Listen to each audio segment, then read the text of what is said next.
Hello and welcome into my latest live broadcast. I'm taking over Carrie's channel. Who is talking in my studio?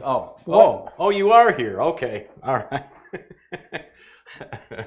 I teleported here like Star Trek, so yes. How did you get in the house? Oh, it's a magician's trick. So how's everybody doing today? A little safety tip from your Uncle Carrie. Lock your windows and doors. Check the windows. And get an attack dog. All right. Well, is this part two? Yeah, well, you know what? Here's my, let me tell you my situation. Okay. If I was the average home user building a computer, I wouldn't have sat on this after I bought it for 6 months before opening the box. But what happened was I ordered this MSI MPG X570 Gaming Edge Wi-Fi motherboard from Amazon. It was about $220. And I've had an AMD 3950X brand new in a box. I've had it for probably a little longer than that because I said I'm going to need a motherboard for this. Okay. And I want an X570 so I can use, Gen 4. And then I had actual customers to help. Okay. And obligations to meet from sponsors and from clients. And it just sat on a shelf for one of these days because it's just a little channel project. So one of these days finally came around and I opened the box. Well, first you heard me rattle the box. If you go back and watch part one, I knew something was wrong. And then when we opened it up, to our horror, it was in the motherboard. Yeah, the board was not in an anti-static bag. No, it was in a clear. It was like in the same kind of bag a Corsair 200 or a case comes in a clear plastic bag. Someone stuck it in a clear plastic bag. Right. Now, I don't worry too much about motherboards when they return because I've had really good luck with just people don't know what the hell they're doing, right? This board, we've decided to hook everything up outside of the case because I was leery if the board was going to work. If you're using all new parts, I think it's a foolish move to build outside of the case unless you're an expert or a professional. But that's my opinion. It's your parts, you do what you want. But we tried like the dickens to get this thing to come to life. We've changed out the RAM. I didn't have a spare CPU to try, but I'm pretty well convinced the board is bad and it's going to need to be sent back to MSI. I'm past my return period to send it back to Amazon. One of the things I, again, try to emphasize is the difference between working as a professional and working, just for fun in your house. If this was all I had going on, this would have been opened up immediately upon arrival. I would have realized it was used. I would have complained and sent it back. Amazon has excellent customer service, and then I would get another one. But now because I've waited so long, and again, because I'm a business, the problem I have is I can't wait around 2 weeks to get the RMA for this and then turn around and put this back on the shelf again because it might sit another 3 or 4 months before I get back to it. So for me, it's not about the money, it's about the time. So what I did was I said, okay, I feel pretty confident this is a bad motherboard, and I did not order an open box board from Amazon, but that's what they shipped me. So somebody made a mistake. Okay. I don't think anything happened on purpose here. But when I made a big deal about how this board was new because I was cutting the tape that keeps the board closed, or that keeps the box closed. But I went on Amazon after we ended our broadcast Friday, and I ordered another one for another $220. And this one doesn't have any tape on it. And as you see, I just lifted the lid earlier. That's how this one should have appeared. That's how that should have looked. And furthermore, this has a lot more stuff inside the box. There's a lot more stuff. Oh, yeah. There's like labels and all kinds of stuff that this doesn't have. Yeah, there's a lot more. I mean, look at this big old case badge. We didn't get that. No. So I'm sad. However, one of the other things that I don't normally use MSI products, but I don't think MSI makes a bad board. I I think, everybody's got a bad board. Just use enough product, you're going to run into one. That wasn't supposed to be an open box product. But each board has its own design. And I'm used to Gigabyte. They kind of keep the same design across all the different models for the most part. When you go to a different manufacturer than what you're accustomed to, and again, we're talking about professional versus hobbyist. If you're a hobbyist, you probably only work with one. It's the only one you'll ever know. Or maybe that one and one other one. I'm dealing with all different kinds of boards. And so the PCIe Generation 4 NVMe slot, as was pointed out in the chat room, is this top slot up here that has the heatsink on it. And I was going to use the Corsair MP600 1 terabyte NVMe Gen 4 drive, but it's got a heatsink on it, and I would have to leave this heatsink off. Or I'd have to take the heatsink off of the other one. Or I'd use the slot down here. But that was, as was pointed out in the chat room, the slot down here is Gen 3. It's not Gen 4. I went back and confirmed that, at which point there's no point in using that drive. So I said, okay, what I'm going to do is I'm going to order a new motherboard on Amazon and a solid state drive that doesn't have a heatsink on it. That's a Gen 4 NVMe drive. So I went with the Sabrent Rocket NVMe 4.0 1 terabyte. Okay. It's the same capacity as that Crucial, but it doesn't have the heatsink on it. That big heatsink. Yeah. Most people want things to run cooler, but these NVMe Gen 4 drives run faster when they're hotter. It's a very different situation.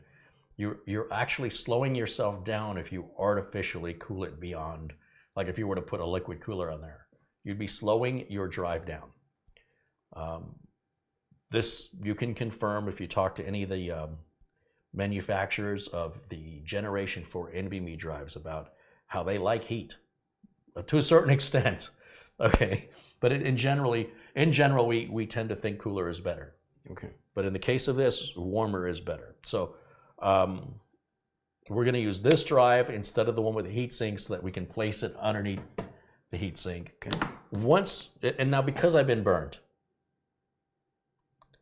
we're going to build this outside of the case again, although we shouldn't have any reason to now. Everything's brand new. But here's my one thought. Even though that CPU is brand new, what if it's the CPU that's bad? Now, it doesn't seem likely because the CPU was brand new. If it's between the CPU and the motherboard, and those are the last two things that we haven't checked, which one do you think it is most likely based on knowing the CPU is new and the motherboard was open box that was supposed to be new? Like everything about this motherboard is suspicious and there's nothing suspicious about the CPU. I would gamble a motherboard. Right? So it's not a guarantee. We can't just say that and be done with it and conclude that that's the fact. We don't know that's the fact. But it's likely the case. So what I'm going to do, because I'm still once bitten, twice shy here, is we're going to build outside. We're going to build outside the case, just like we were trying to do Friday. And once again, we're going to attach a temporary heatsink onto this because I'm not going to put a liquid cooler around outside of the case, right? You want to make sure this thing's going to boot. We can install Windows 10 on it. And after the show, we tried the BIOS flashback on this. Nothing. The BIOS flashback appeared to work. The light blinked and then it went off. And after that, turned it off, back on again, didn't work. Also, the BIOS flashback did not work at all until we removed the CPU and RAM and NVMe drive. Just a bare board. That was pretty interesting. That the BIOS flashback, at least as far as MSI is concerned, they warn you. They say you could brick your motherboard if you try the BIOS flashback with any components installed on the board. The only thing you should have on your motherboard is power from the power supply on the 24-pin and the 8-pin CPU power connector. No CPU, no RAM, no NVMe drive. For that matter, no keyboard or mouse. Just a raw motherboard. And then you have to rename the BIOS file to msi.rom The flash drive has to be formatted in FAT32 or it will not see it. If it's FAT, it won't see it. If it's NTFS, it won't see it. If it's exFAT, it won't see it. It's got to be FAT32. And I'm told there are some flash drives that won't even see it all. So when Mitch and I first tried doing this off camera, we're like, there's no LED, like they say there's supposed to be an LED. So I said, okay, we're going to take all the components out of it, the RAM, the CPU, the NVMe drive. And we did it again, and then we saw the light come on, and it started blinking. And then we see the light on the flash drive blinking. That indicates it's reading. It takes forever. It takes like 5 minutes, which feels forever compared to a regular, normal way you see me update a BIOS. And then after all that, we put the CPU back in, the RAM back in, left the NVMe drive out because we don't need it to post, and even left the keyboard disconnected, and the thing just behaves exactly the same as it did. So whatever it is, something ain't right. So my feeling is, let's get it running with the same board. Okay. Then we'll know for a fact if the CPU is bad or not. Right. Assuming the CPU is good, we can continue on with the build that we started Friday and get it in the case. And then I will go through my process of filling out an RMA request and getting this mailed back to MSI. And then I don't care how long it takes. When it comes back, it'll go up on a shelf for another future project. Again, hobbyist versus professional. I'm always going to use these parts. I do have another AMD Ryzen, I think it's a 3900 sitting at the house with no plans for it. So this would be an ideal board to use for that. But when they send you the replacement, do me a favor and at least open the box and take a little peek inside. You know what? You know, it won't matter. It won't matter. Well, yeah, you're right. I mean, just a little peek and go, oh, that's an anti-static bag. Yeah, but it's going to come straight from MSI. Right, so. And they're not going to give me the whole kit and caboodle that you get with a motherboard, that's in the box. They're just going to send them. And in fact, if I don't take that little M.2 screw out before I ship it, I probably won't get that back. Right. So I have to remember to remove those little M.2 screws, well, it's just one. Because unless it ships on the motherboard, because Asus did that to me. Okay. They took the motherboard I sent back, sent me a replacement, and then in the box of the replacement, they sent me an I/O shield, which was really weird because I didn't send them one. And then they didn't give me an M.2 screw. And so I emailed, I got to the president of customer service, what do you call that? Of the call center? Of customer service. And I said, look what your people did here. Why did they send me an I/O shield? I didn't send you one. But this little tiny M.2 screw, you didn't give it back. I go, well, that's because it's not part of the motherboard. I go, well, Gigabyte says it's part of the motherboard. Well, we don't. I'm like, well, I can't use it without the screw. And they said, we'll put a couple screws in the mail to you. Sorry for the inconvenience. So anyway, I'm going to take that little M.2 screw out before I send this back, assuming this is bad. I hope I'm right. Everything makes sense. It's probably bad. I'm sure my CPU is fine. And then whenever it comes back, it'll go up on a shelf and you'll see another MSI X570 Gaming Edge Wi-Fi build probably in the summer. All right. And you'll know why. So thanks for tuning in for part 2. Yeah. Very exciting, and let's, fingers crossed, and let's do it. We got 275 people watching right now, and Tom Jackson contributes $7.77. He says, here's to the non-blonde man bun. Glad to see the two of you together in man bun. I didn't even when I had long hair, I never did a man bun. You never saw me.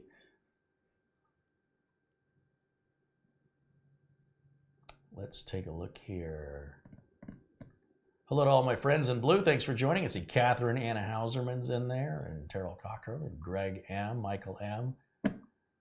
Let's hope everybody in the United States remembered that this morning was daylight savings time, so that they either set their clock forward. Us in Arizona, we never change, so lucky us. But did you forget and get up and think it was that, and you realized it was an hour later because it's spring forward, fall back? My phone said it was an hour later, and I'm like, well, why is it saying it? Because I'm like, there's no way. It was 2:30. It says 3:30.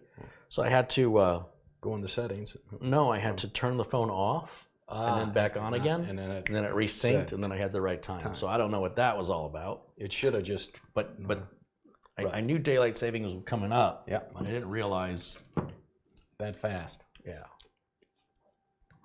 All right, and hopefully this will go smoother. And we'll, again, like we did on Friday, we'll break out the close cam for those nice close-ups you novice builders seem to appreciate. And it just really angers me that I bought that brand new. Right. And I just assumed it was brand new. And the box was taped closed, which I thought was a sign that it had never been opened. Right. But then I get a brand new box, there's no tape on the box at all. Yep. So again, how MSI does things, there might be tape on a Gigabyte box or an Asus box, but there was not on the MSI. So that'll be an early warning for me to remember and the information I'm passing to you.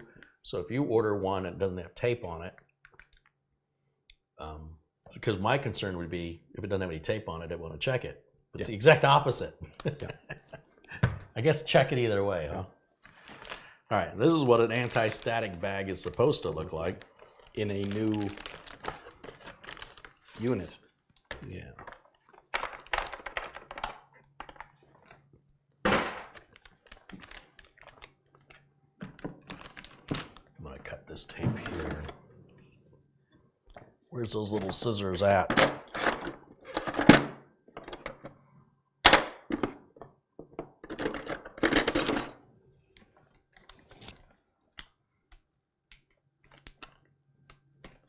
There we go.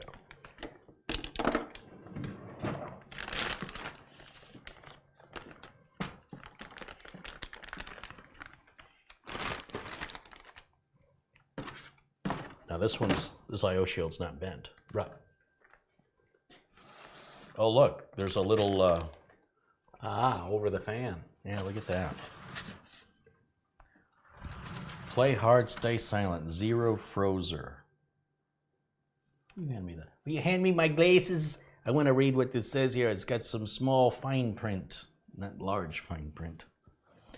It says, remove before starting. Fans not spinning? Don't worry. Fans stop spinning in low load situations. This keeps the board quiet and increases the lifetime. When we powered that on, it ran at full speed. It never stopped. It was like a jet engine running. Yep.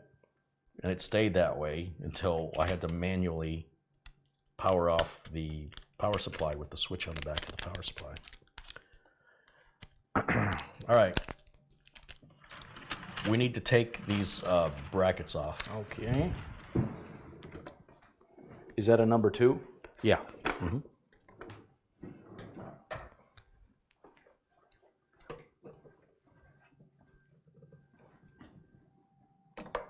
Somebody says, love the Toto shirt, Mitch. This is from their last tour in 2018, maybe? 40 tours around the sun. And their Toto is all set to tour Europe come July if everything goes okay. That's what Luke, he's got the tour all set for Europe, and he's got the band and the new guys in the band, and he said, I'm ready to go. Well, hopefully the guys in the band are ready to go, so that's nice for you people in Europe. I'm very jealous, but Mitch, their biggest fan, Mitch, will see them again. I promise you that. And they'll go, not you again. I don't think that's, they probably, I'm surprised they don't send you a birthday card at this point. Okay, now, did you want to... let me get a Ziploc bag to put those in. And there's a little plate off the bottom of the motherboard you need to take out. If you lift the board up. Yeah, just lift it straight up. See the plate? Right there. Thank you.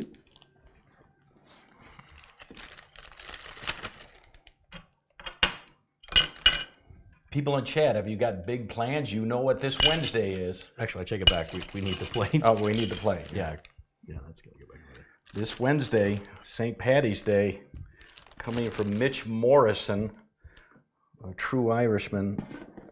How do I line that up then? The color of the box is different, isn't it? Yeah. No. This box is red and black, and this box is blue and black.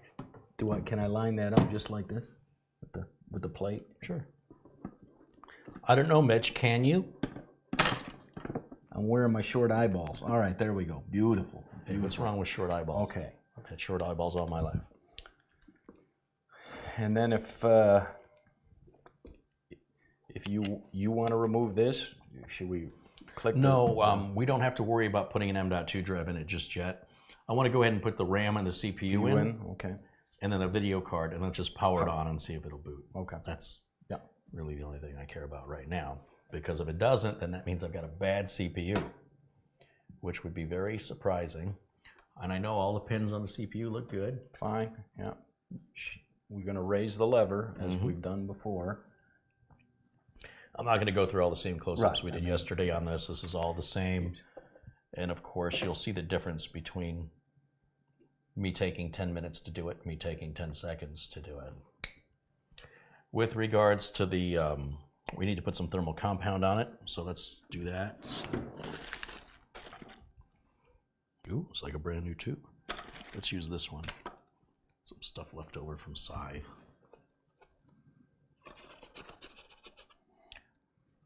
That's good. Wow, there's still more in there. Nice. Thank you, nurse.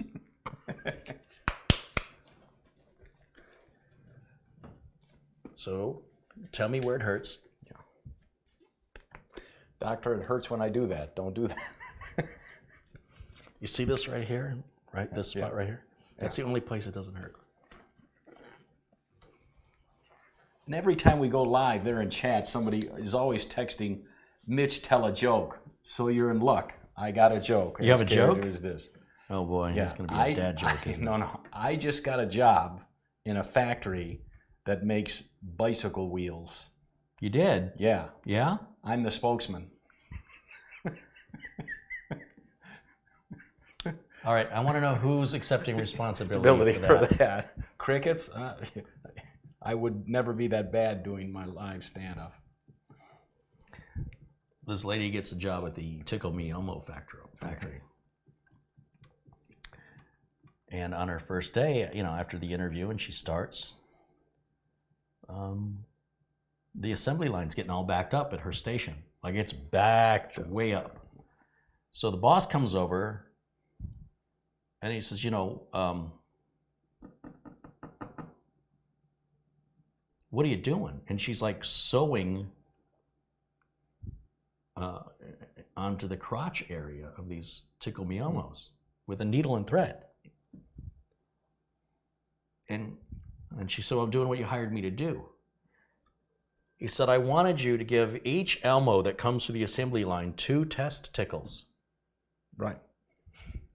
She misunderstood. Yeah. All we need is a snare drum and a... But now, who has the worst joke? Yeah. And kids, don't try this at home, but Uncle Kerry is so confident that he's going to put this on with his lightsaber. Who decided that?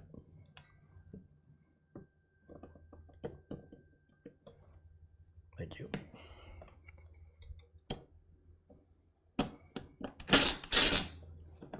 See how that sprung up? Yeah. I'll tighten that too much.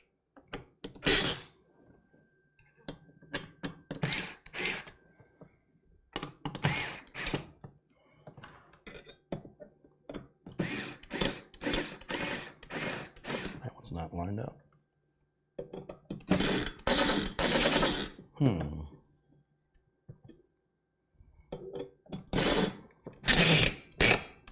Oh, we didn't know.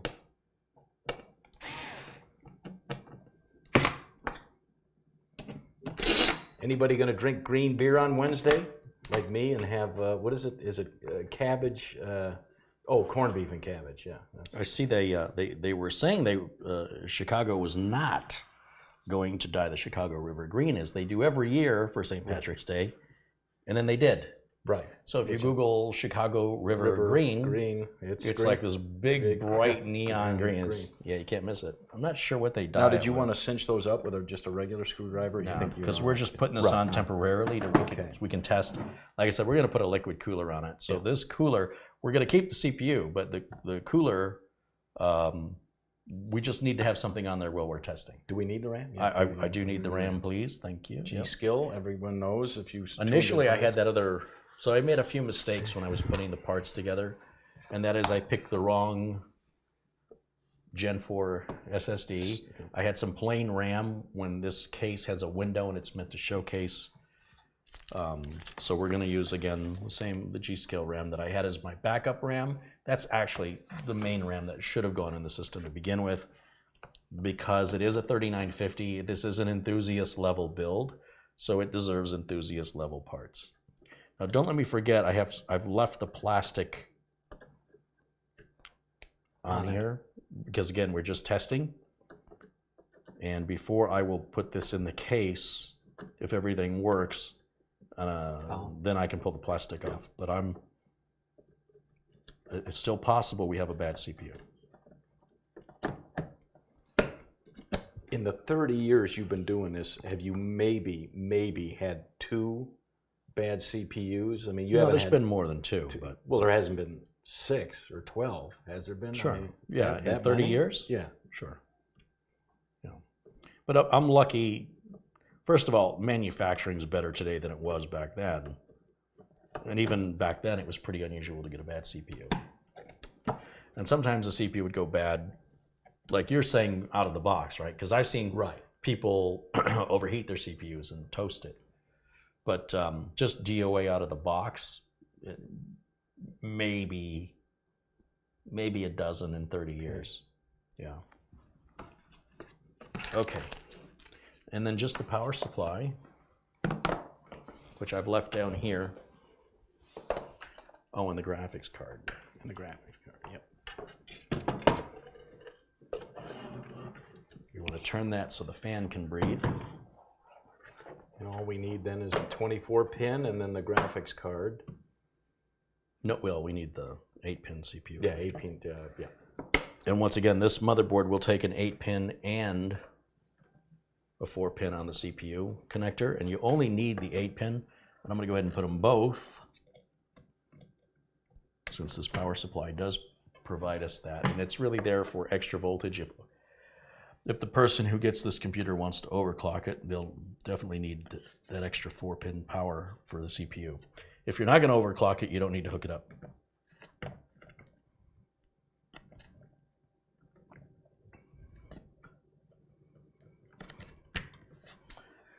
And then over here, we'll go back to the RTX 3070 that we tried the other day. Make sure that the latch is in the open position. We'll set that down. We're going to bring this to the edge so that the lip on the graphics card can seat down. There it is. And then Need some power? Yeah, power. This is 2 8-pin power connectors on the graphics card.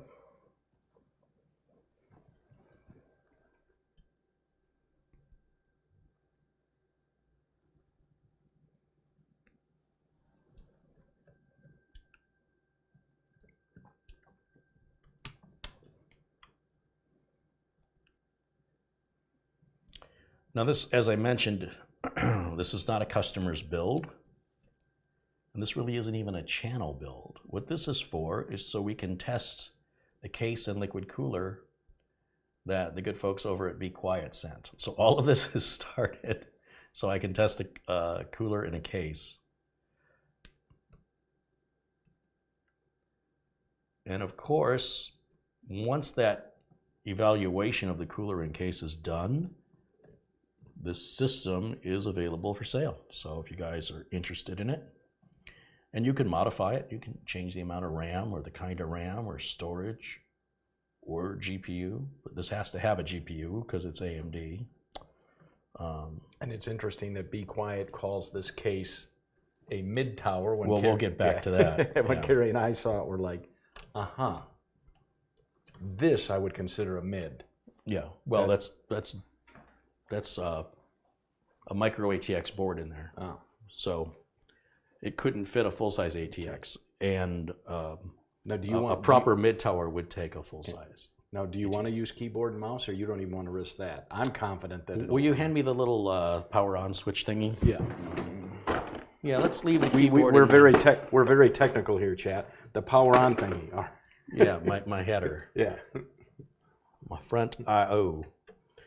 Yeah, let's get the video card plugged in. Like so. My power switch goes right here. Can you hand me my glasses? I can't see that to save my life. Thanks. Oh, I can see now.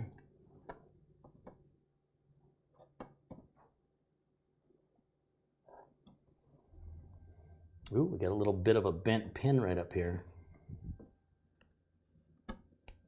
Just bent a little bit.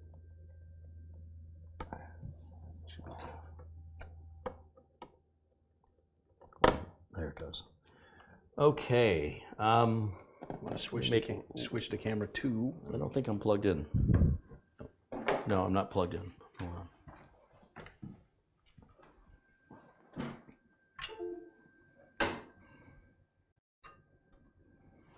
Okay, so now that's plugged in. So we don't have a keyboard or mouse. That's good. Power supply needs power.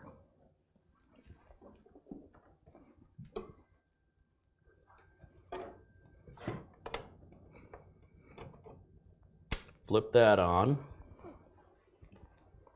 Okay. So this is it. This is going to tell us if we have a bad CPU or not. We're going to go over to camera input 2, which is the video output of this card. And we'll put us in the corner here, and let's see what happens. Very exciting. Okay. You're close to it, so you want to do the honors here? Hit the P. Are we ready? What's the PW? Just tap it or hold Press it. and release, just like you turn on anything else. Okay. We've got heat sink. It's doing the same thing it was doing, but we should hear the fans calm. Well, Yeah. say they calm down. And then in a minute, we should get a power on self-test screen. Yep. Be patient. This is its first initial. Thanks to John Young, just contributed $10 to the channel. He says, hi guys. Hey John. Again, patience. We're waiting. It's training the RAM. I hear the fan kind of ramping a little bit. There it goes. So far, so good. Now there's no keyboard, no mouse. It should take us right into the BIOS or give us an error. Probably like no keyboard detected. Press F1 to continue. So How do you hit F1 if there's no keyboard? Would you come to the conclusion then that it's a bad motherboard? Well, there's no doubt in my mind. Mine now because we have literally swapped every single thing component out. Yep. And when we swapped the motherboard, and remember the motherboard was purchased as a new board, but arrived clearly as a returned product. Yep. And we don't know what they did to it, what the person who bought it did to it. So I might play around with it a little bit more since I have nothing to lose if I have time. But I mean, the status of this board right now is such that it can go right back to MSI. Well, I would contact MSI. Right. You have to contact support. Anytime you want to return a product, you don't just return it. You have to contact the company, wait for a response, basically open a trouble ticket. They might have you try a few things. I try to nip it all in the bud on the first go. Like I've done this, I've done this, I've done this, and it's all on video here on my YouTube channel. Where a lot of people watched your product fail, and then usually they don't want me to try anything. Right. They go, here's your RMA number. And we got a little piece of plastic, I think, right on here. I like how they put a little blue tab on it, so you can peel the plastic off easily. You're not picking at a corner trying to get it to come out. See the little blue? Oh yeah. All right. Okay. That is as easy as that is. Now, if you tap and release the power button, again, it should shut it down. Perfect. Now, let's take the keyboard and mouse and plug it in, and then we'll see if there's a BIOS update available, just cause. So, keyboard and mouse. Let's see, is this turned on? Turn that on.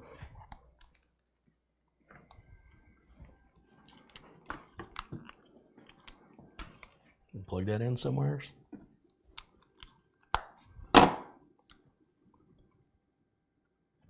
Go right here.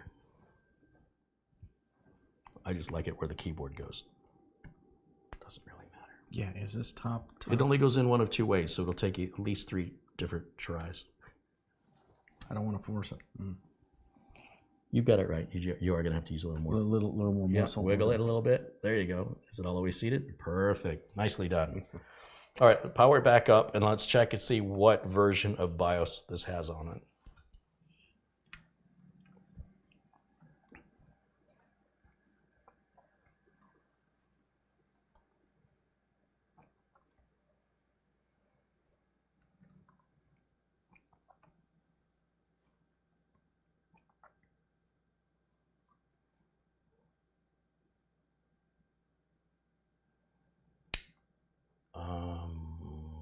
It says BIOS version E7C3. it's this 1C0 we've got to look at. 1C0. And it was, the BIOS is from the 29th of October of 2020. On Friday, didn't we find that there was one in January? There was a BIOS update in January, from what I remember. Well, let's of 2021. take a little looky and see what we got here. So we're going to go full screen, you and I. There we are. And then I will open a tab, and we're going to go to Google, and in Google search, we'll type in X570 Gaming Edge Wi-Fi BIOS. And the first link that comes up, well, here I can share this with everybody. Let's go back to our window capture.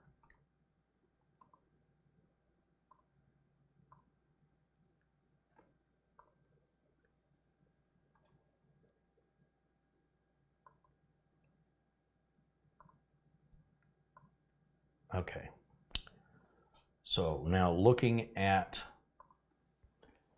and look, the website's working now. Remember the other day I would click and nothing would happen down here? Yep. So I'd click on BIOS. Now it says we've got a BIOS from the 5th of March. That was my birthday. Yeah, well, Yeah. happy birthday, because yeah. we are Birthday build. just using Chrome, Firefox, or Internet Explorer 9 or above browsers to download. Great. What's the one with the lion face? What browser is that called? With the lion face? That's a browser that some people use. I forget what that one's called. It has a lion's head as its mascot. Besides Chrome, Firefox is the fox, and then there's one. No idea. Where's 1C0 in here? Yeah. How many BIOSes are there? Right, this says 10/30, 2019. No, we're in 2020. This board has been around a while. Yeah, but where was the 1C0?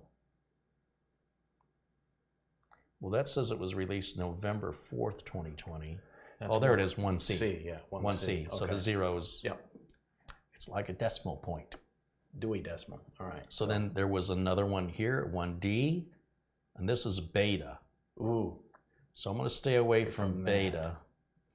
This may be the issue. Some AMD X570 chipsets are having random USB dropouts. Gamers Nexus has done a good job covering the story.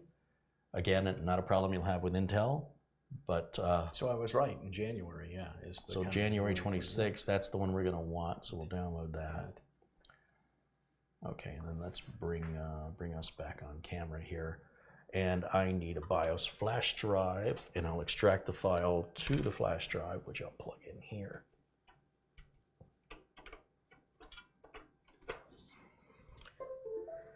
And yeah, flash drive is empty the way it should be. And I should be able to just extract this. And I'll extract it to the local hard drive, and then I'm going to just copy the 1D0. The file ends with .1D0. So we're going from 1C0 to 1D0. It's a very unusual naming convention that they're using. Again, when you get used to one particular motherboard manufacturer's way of doing things, it makes life go a lot easier than having to relearn the wheel every time you switch Oh, I'm using ASRock. Well, now I'm using Gigabyte. Well, now I'm using Asus. They all offer the same bells, whistles, and features for the most part, but where they hide them or how you enable them varies from one manufacturer to the other.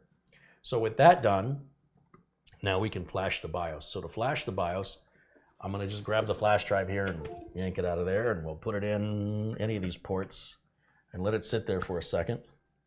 And then we're going to go back over to camera input 2. And it may be, I may have to restart the computer for it to see the flash drive. I don't know yet. But what I'm going to do is go to,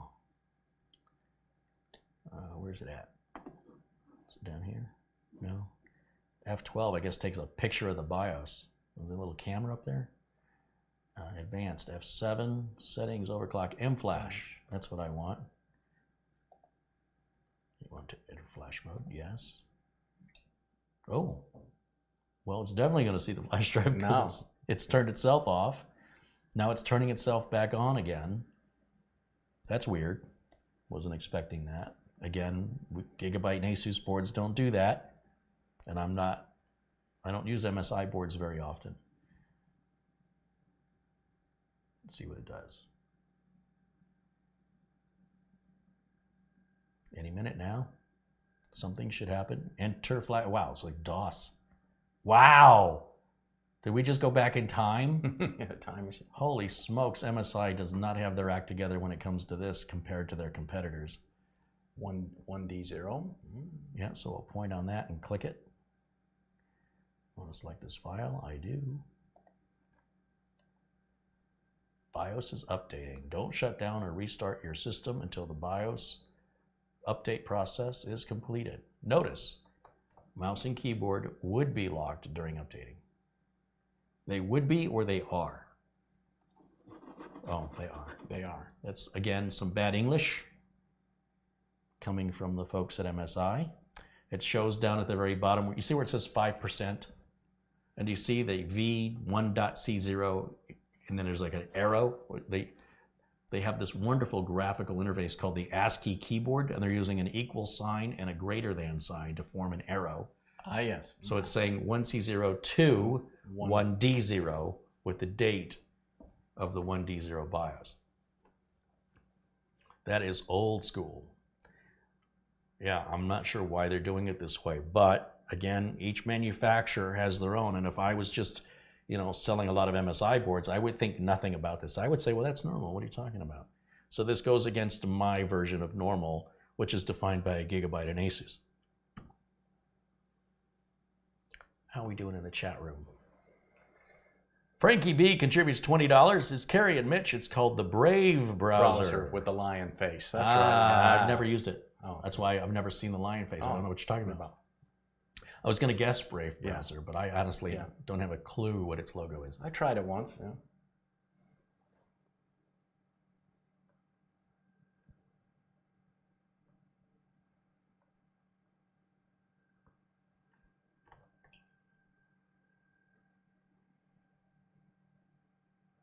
It was definitely a lot quieter. I'll tell you that. When this thing was on, it was just full speed, 100%. Yeah, the Opera browser is a big red O. That much I know. Yep. Is that still very popular? I don't know. I mean, I think it's used a lot in set-top boxes and devices. Okay. I'm just so I guess what I'm saying is people may have it and not realize they've got it, like in a Roku or something. I don't know.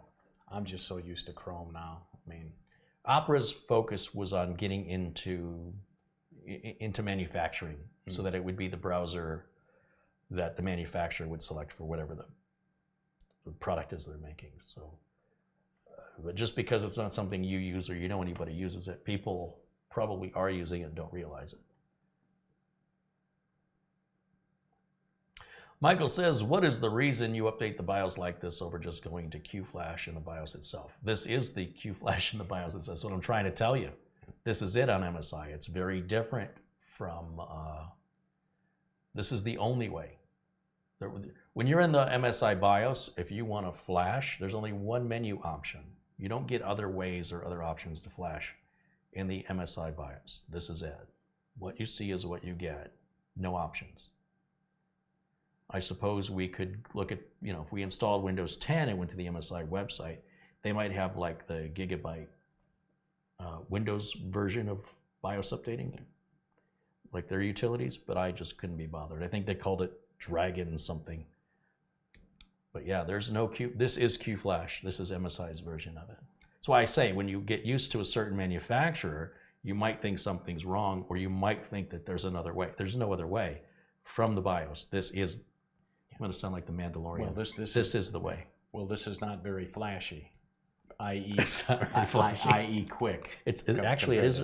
I think flashing a BIOS is about as flashy as flashy gets. Yeah. Like if that doesn't define flashy, it's not very flashy.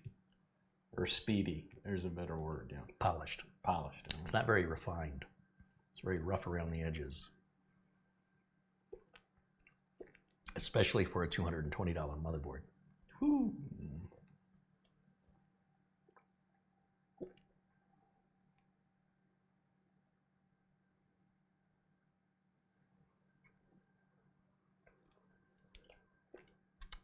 Michael M's asking a lot of BIOS questions we've answered about 15 or 20 times. My apologies, Michael M, but if you just look at any Kerry Holzman video with the word BIOS in it, all of these questions have been answered repeatedly. I did And the reason I'm telling him this is I'm trying to avoid the next 6 or 7 questions that come after this, because it seems like he's just going to keep asking questions we've already dealt with. So if he goes back and watches one of those, he may even get answers to questions he never thought to ask, because I covered all that in great detail. If you go to YouTube in the search, type in Kerry Holzman as one word in the YouTube search box, and in the next word, put the word BIOS. I did like your, what was that, a week ago when you updated a BIOS remotely? I did like that video. Well, technically I didn't do it remotely, but it's the exact same process remotely. And in fact, that's how I do update BIOSes remotely. And Crazy Vera just edited that for me as its own. Yeah, so my thanks to Crazy Vera, who kind of took a hiatus for about 6 or 12 months, and then he's back doing it again. So you guys have Crazy Vera to thank for. Yeah, it was interesting. That's something that I hadn't ever seen done remotely. I'm so used to, like you said. Yeah, and I've shown it, you know, going through the BIOS so many times already. And, you know, we've tried the update it through the internet and how we always, there's always a version missing. Right. So, but anyway, I fully intended to make that a quick tips. It was going to go on my to-do list that I can get around to in 6 months. But Crazy Vera got it done like in 2 days. I said, give me your PayPal information. I'll send you. He goes, no, I want to do this for the channel. He wouldn't let me pay him. I was like, wow, thank you. So what are we, 3/4? Yeah. Well, we're on the delayed feed. Let's see where we're at on the live feed. Oh, yeah. Yeah.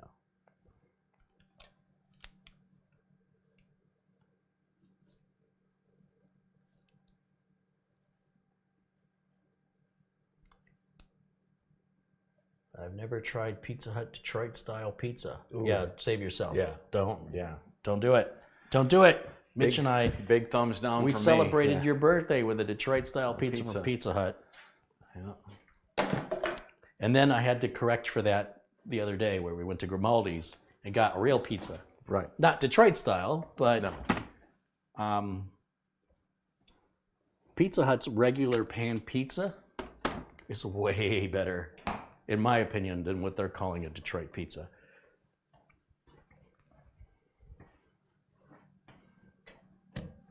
Boy, this is taking a while, huh?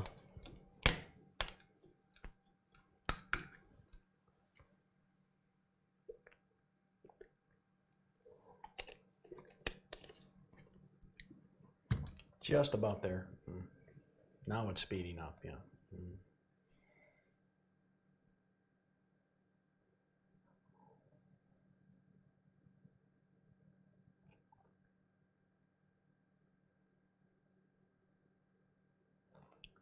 Getting there. It is nice and quiet now.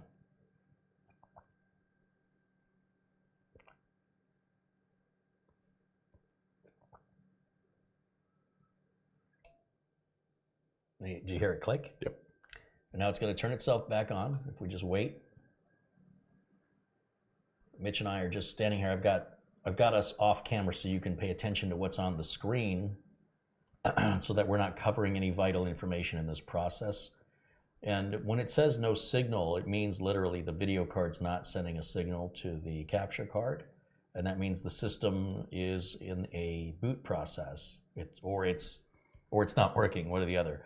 So after a BIOS update, you need to let it sit. You saw how long that took. It can get a little nail biting. Be patient because the BIOS update is completing. And then it's going to take us probably back into the BIOS here in just a minute. We were talking about Detroit style pizza. Craig says, I hope Pizza Hut doesn't have a Flint pizza. Because the water is bad up there, yeah, in Flint. Now see the system. That is a cool see, one. Reset. And so it says an operating system wasn't found. That's because we haven't even installed an NVMe drive, let alone an operating system. So do me a favor. Let's flip back to camera 1. Go ahead and turn the machine off for me. Just hit the power button there, if you would. Thank you. And then hit the off switch on the back of the power supply. Now, we're done with this BIOS flash drive, so I'm going to go ahead and delete the file on it right now to avoid any confusion for the next time I need it. And you'll notice that I am pulling these flash drives in and out without the safely disconnect. That's because Windows 10, since a few versions ago, You're not going to damage it. well, it's important to me that I can see the light on the flash drive, and as long as the light isn't indicating there's any reading or writing happening, then it's safe to just pull it out. But on the other hand, you can also use, there's no harm in safely ejecting. It's just no longer a requirement. All right, so we know everything we've got works. So the next thing we have to do is get the NVMe drive installed. Now, we're gonna do this one a little different. Ooh, graphics card's a little more, feel that. Yeah, wasn't even doing anything. Okay. This RTX 3070s get hot just being stared at. So we're gonna go ahead and pull the graphics card out.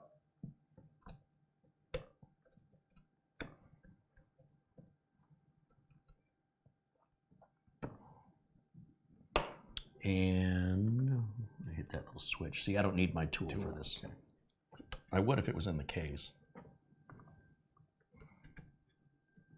And we'll set this back over here for just a moment.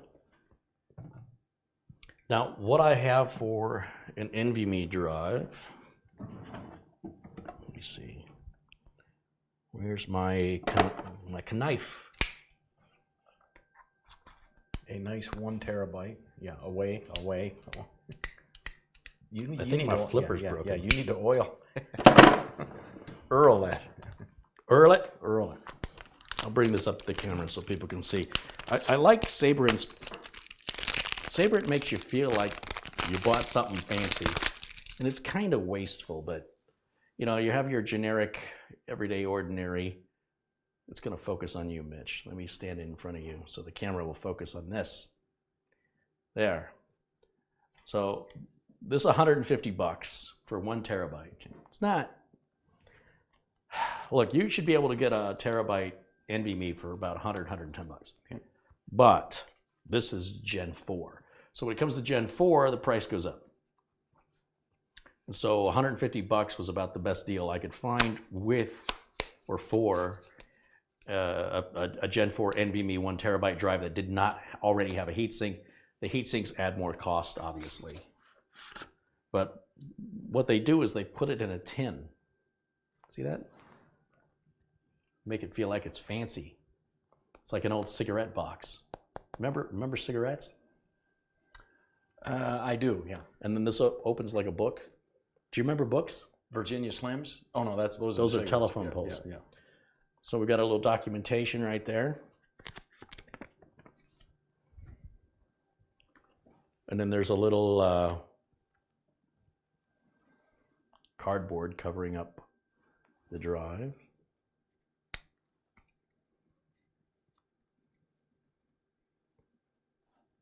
I'm just going to hand you random things. And then that is our NVMe drive right there. So to install this, we're going to take this heatsink off. What size screwdriver is that? That's going to be the JIS black handle driver.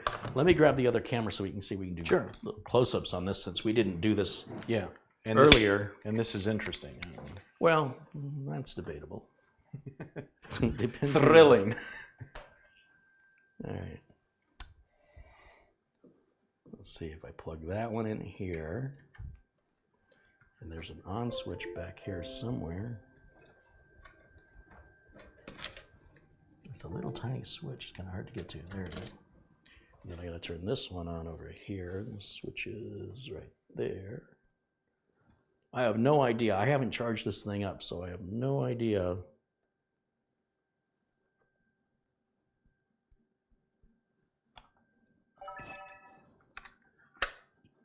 Uh-oh.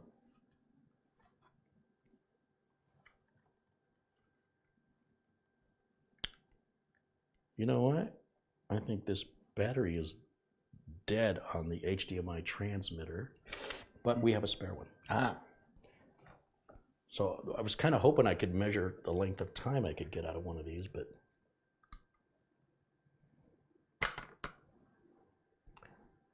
thank you.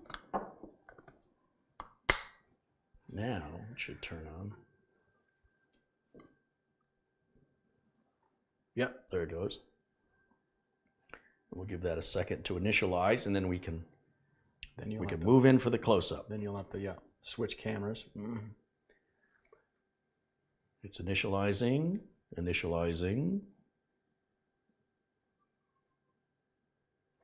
What's its deal? All right, there we go. Now we're good. It took that long for that to communicate with the other unit.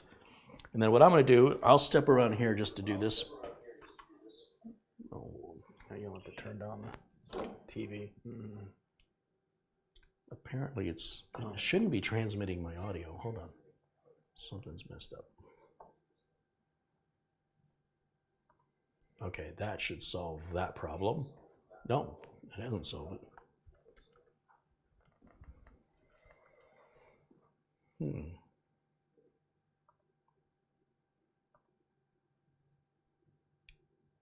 monitor's off and all those. Why is that coming through? You have to turn the monitor down, the TV down with the Roku. Yeah, but it shouldn't be setting it to the TV. Oh. That's just cam 1 audio.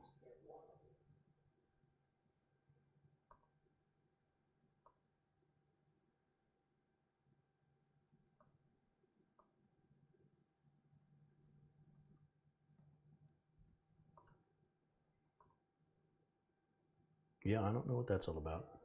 So yeah, I'll mute the TV, but I don't understand why it's doing that. Okay. Technical stuff, man. That's what a producer's supposed to do, by the way.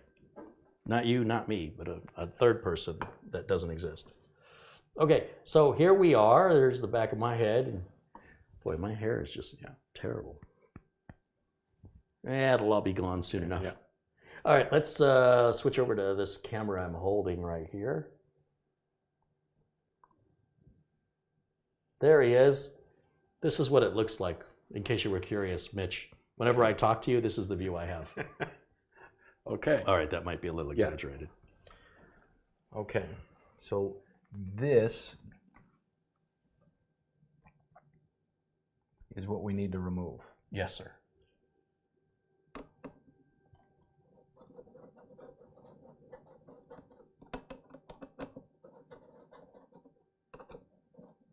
That's it. That's out.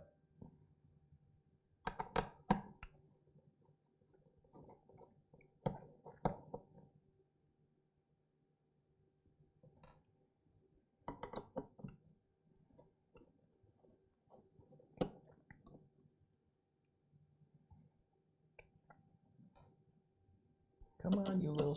You can leave that one in. You little snoot. Okay. And this should just lift right up. Correct.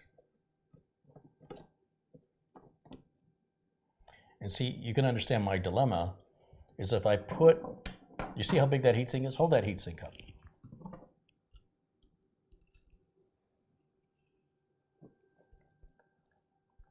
So if I put an M2 with its own heatsink on here, usually the M2 heatsinks end right here because this is a heatsink that goes over this radiator, if you will, for the fan on the chipset. So yeah, and then we have some thermal tape underneath here, which we'll get to that in just a moment. So you can go ahead and put that down. Now this is the drive that we're going to be using.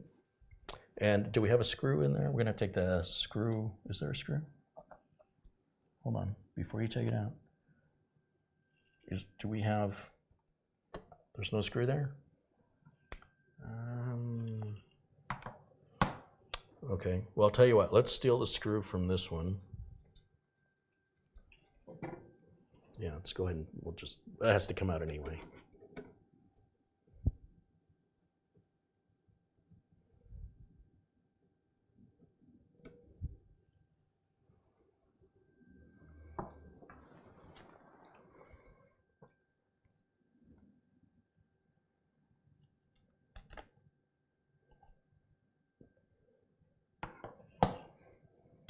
Okay. And we see our notch here. Mm-hmm. And our notch here. Yep. And we're simply going to line them up. And then make the gold things disappear, and you have your little diving board. And then we will take that little screw. I'm left-handed, so. Well, sorry to hear that. Yeah.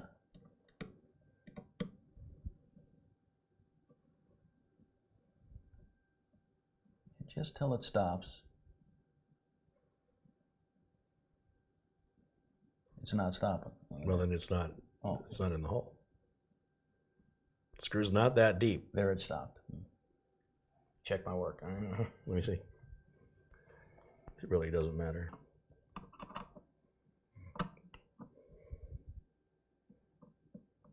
Yeah, I would have gone a little bit more, but that's okay. You don't have to. And now on that heat sink down here, let's see the underside of it. Peel that blue tape off of it.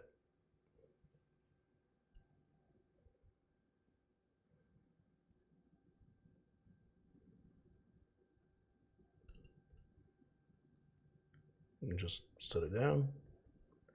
And now put it back on and screw it back down just the way it was.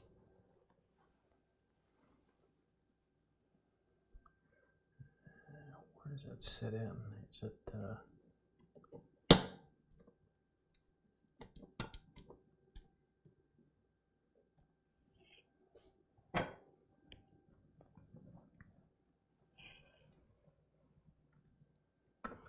Can you see the screen? Yeah, I think so. Do you see what the screw is to where you're putting it in? Am I in? These two look lined up, so yeah. Okay. Here, let me try this one.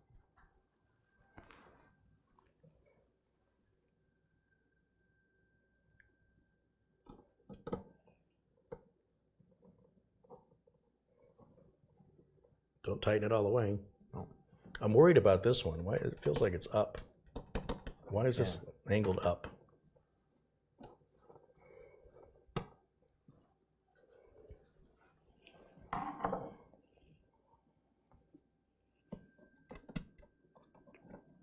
See what I'm saying? Yeah. Why is it not sitting flat? Is it? It's supposed to go into this stopper, though, right? I mean, that's certainly the way it... What do you think? It's supposed to go into here? Mm-hmm. Yeah, but it should sit flush.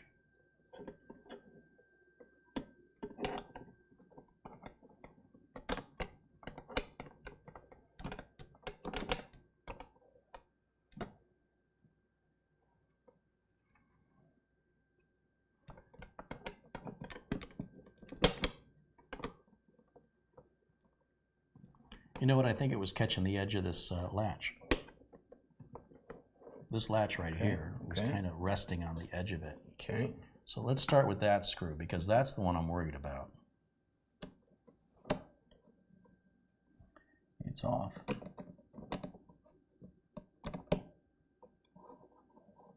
That's good enough. Now let's do the same thing with the remaining two.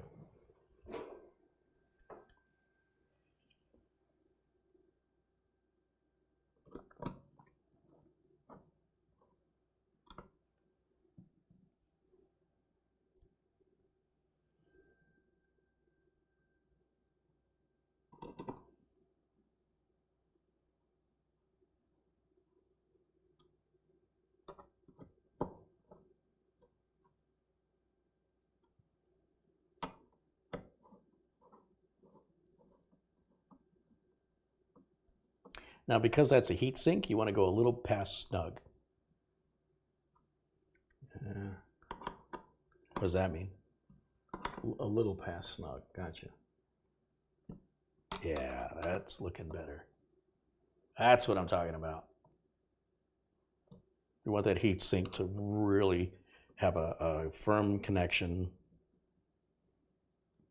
to everything underneath of it to pull the heat off of it.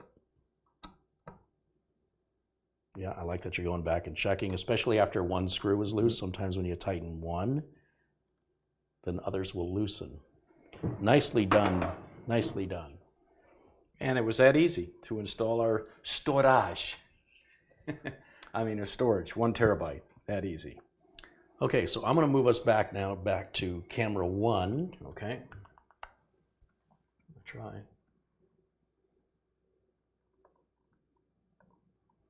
There we go. And I'll go ahead and turn this. Again, I don't know what my battery life is on these, this wireless transmitter, but this is I think these are called L batteries. Mm-hmm. And they're what was used in the first set of studio lights I bought. Used those batteries. But I think we're done with that for a while. What I'd like to do, just to verify everything is copacetic, is put the video card back in it and install Windows 10 on it now, which means I'm going to, I guess I'm going to turn off this unit as well. This is the wireless HDMI receiving unit. I'm going to turn it off because I'm going to cut power to it anyway. Okay, and then we're going to plug the HDMI back in for our AMD build there. And we need a Windows 10 flash drive, which I have right here is my Windows 10 flash drive. Still wants to focus on you. Then there it is. And then, let's see, I'll just put this over here, like this, like that. And then I need the video card plugged back into it, so let me grab that. Here we need sound effects.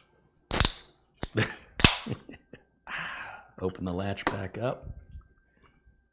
Miller time. There's a free plug. Is it less filling, or does it taste good? Yeah, or it tastes good. That was Miller Lite. It was great, not good. Yeah. Actually, I'm referring to the campaign, not the reality. That's probably what the green beer is going to be on Wednesday at St. Patty's Day. Because they only use the best. Miller Lite. MGD, huh?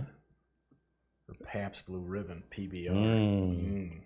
Better than Blatz. Remember Blatz? How about Stroh's? Stroh's. How about Billy Beer? You remember Billy Beer? Schlitz. Hey, it's family-friendly channel. Okay. Schlitz had the big bull on the front, didn't it? Blatz. How would you name a beer?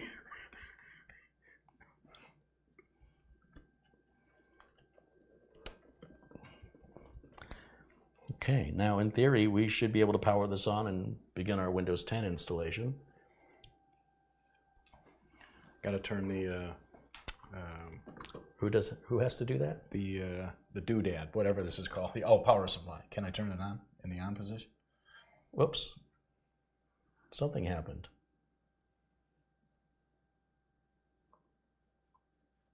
How long is it like that? Oh. So my apologies. It looks like I had Did you cut the wrong doodad? I clicked the wrong button and didn't realize I did it. So there's a black screen here for just a moment. But yeah, so anyway, so we've got the switch back on. Yeah. Oh, no, not yet. I'm slacking. All right. Yeah, I'll tell you, I'm gonna have to replace you with somebody else that works for free. All right. And then the power switch. There he goes. And we're off to the races. Let's switch over to that input, and it should go ahead and boot right to The flash drive. yeah, to the Windows 10 install. Gotta be, oh, I gotta plug an HDMI cable into the graphics That card. might help, yeah. Gosh darn it. See how professional and slick this stream is? Hey, listen, this is only the 18 millionth time I've done this. The whole system shut off. Oh, no, it didn't. This fan went off, and these fans went off, but the CPU fan's still running. I think you're having a stroke. Well, that's Okay. beside the point. Point, yeah, okay. There you go. All right, in theory now, if we go to camera 2, we should see something this time. I guess that's not wireless like the camera. It says no signal. All right, well, let's go ahead and turn it off and back on again. So Mitch is going to turn that back off. Hold the power button in. 10 seconds. Good. Now press and release. Perfect. We're back at the races. Now we'll switch over to camera 2, and with a video cable plugged in. And we should see the magic circle. Yes. Spinny, spinny. Ooh, that's not good. What's that all about? Well, I mean, it's loading Windows 10, so I'm going to just pretend like that's not happening. I love AMD builds. It's AMD builds are just my favorite. It's good to pretend. All right.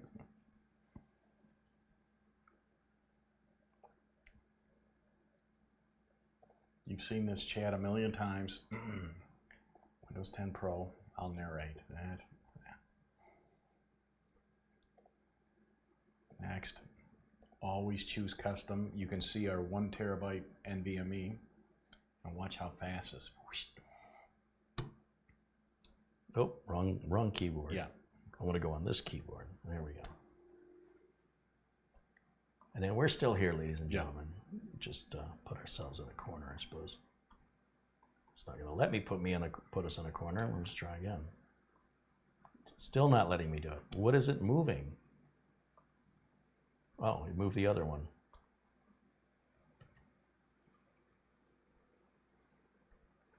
If you can read that, you're too close.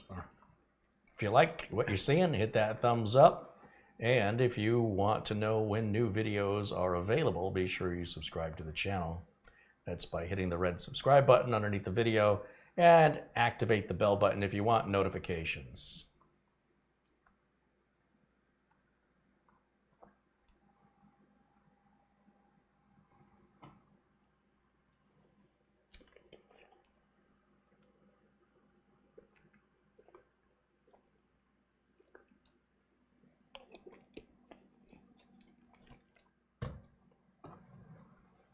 Okay, we're ready for our first reboot. Once it reboots, you no longer need the flash drive plugged in, but I usually just leave it there because I'm not in a big hurry to take it out anyway, so we'll just let it sit. It's going to reboot on its own and continue the install. But that's basically the first process of Windows 10 installing right there. That fast. Yeah, it's done.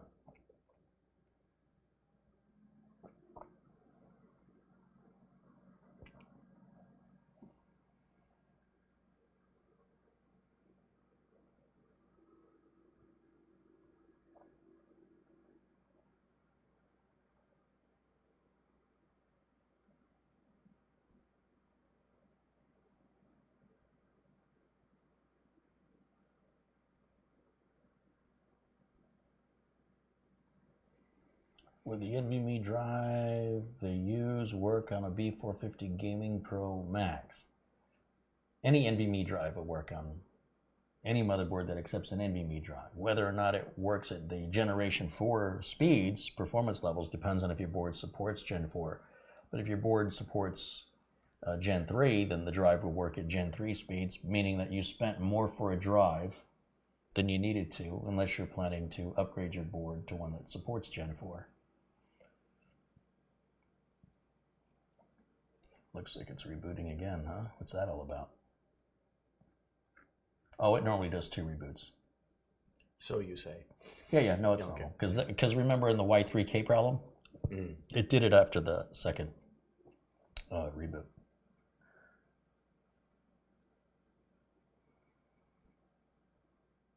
It's a pretty nice graphic edge.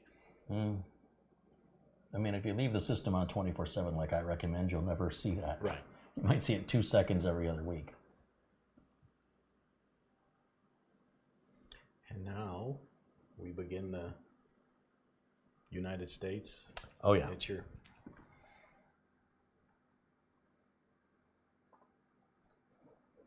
So US, and we have a US keyboard, no secondary layout.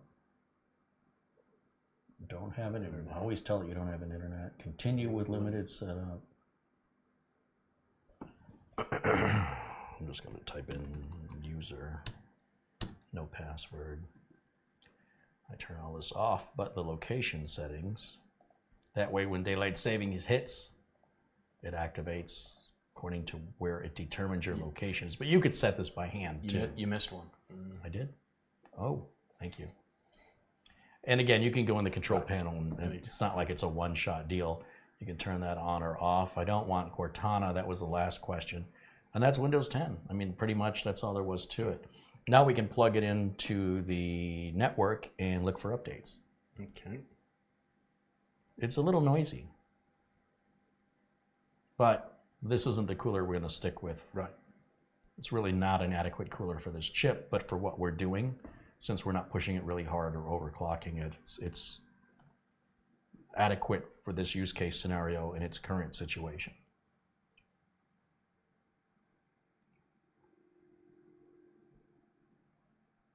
It's quieting down. And are those two 16 gig sticks or are those two? Those are 2 16s. So, I mean, can you imagine buying RAM that fancy and have it only be 8? right. Yeah, it's going to be a point where it's not even going to be worth 2 16s. It should be 2 32s. We're reaching that point here real quick. Certainly, if you want to do any video editing, something like that, I would recommend 64. 120 if you have it. I mean, if you have the money for. And there you go. Windows.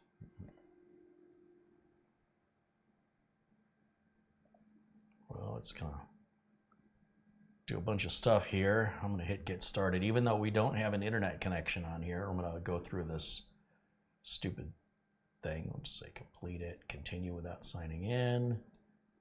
And we're at the desktop. I'm going to now pull the flash drive.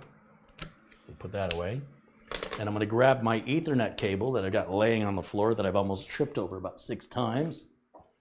And very carefully, this cable is just long enough to plug in right there.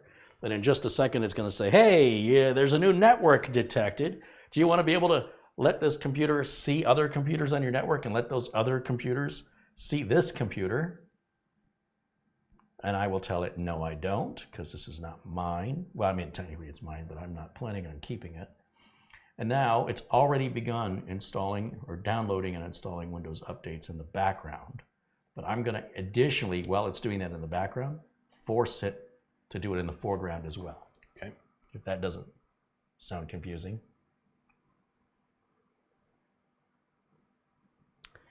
And if anybody in the chat has any questions for Mitch or I or both of us, please ask. Hey, there's Marty. Marty contributes $10. He says, hi, you two. And chat, hey, Marty, welcome in. How's the weather down there in Florida? Yeah, I bet it's in the 70s. It was cool today. In Florida? No, here. Yeah, I know, here. For Phoenix, only 65, right? Something like that. Low tonight, 42. That's a bit brisk. So 42? Yeah. It's the meaning of life, life, the universe, and everything is 42. Alrighty then. You never watched Hitchhiker's Guide to the Galaxy, did you? No. You'd probably need me there with you so I could explain why Right. it's funny. I should read the book though, right? The book's fantastic, but it's a very dry British humor. So it takes a little getting used to.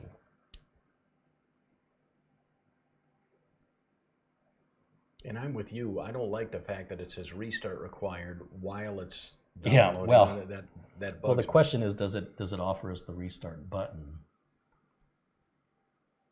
I gotta make a shortcut for this. Yeah, it offers us the button. Don't do it. Yeah, I'll let it keep going. This is a quick one.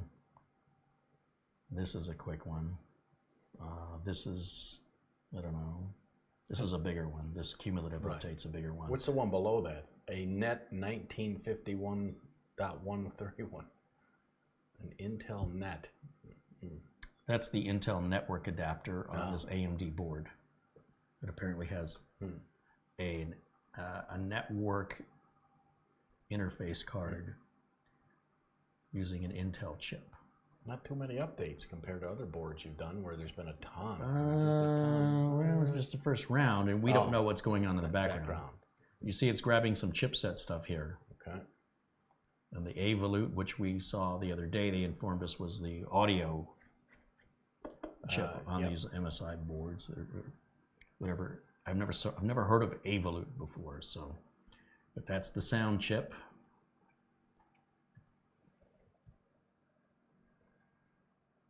Where's everybody watching from in chat? Tell us. I'm curious, very curious. Today's Pi Day.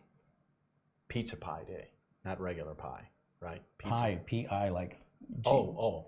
3.1415. What's the numbers for pi? With the that never. Here, let me pretend like I know it off the top of my head. That never ends. Yeah. Oh, I'm using the wrong keyboard.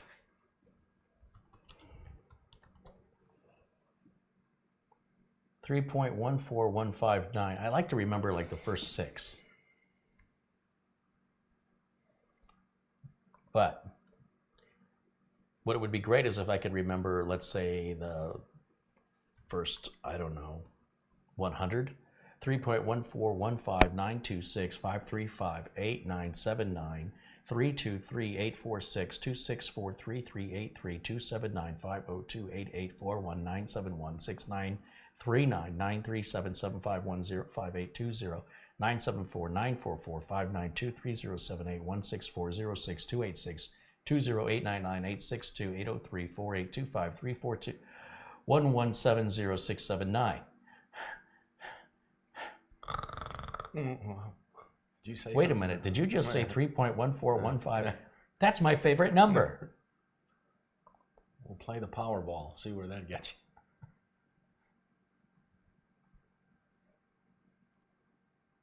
It looks like I opened a browser or something when I hit the buttons on the wrong keyboard. I don't know what I pressed. Let's take a look at what's going on over here. So what happens when I grab the wrong keyboard? Anything can happen. Oh, it opened a tab. They quit making tab. Yeah, I heard about that. I opened it twice. I liked it so much I did it twice. So we're still at 82% here, and there's an NVIDIA display driver downloading here. So we're getting there. We're getting there. They're watching in Houston, Texas, Washington, Industry, Pennsylvania, Connecticut, Minnesota. Ooh, I bet it's cold there. Hillsborough, New Hampshire, Cadillac, Michigan, West Palm Beach, Florida, Gallatin, Tennessee, Birmingham in the UK, Cocoa, Florida, Maryland, Torrington, Connecticut,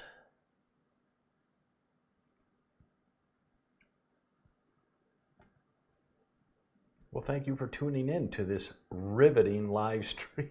Elgin, Texas, Michigan, Madison, Wisconsin, Petersburg, West Virginia, San Diego, Trenton, Michigan, Massachusetts, watching from Wisconsin and Toronto, Virginia.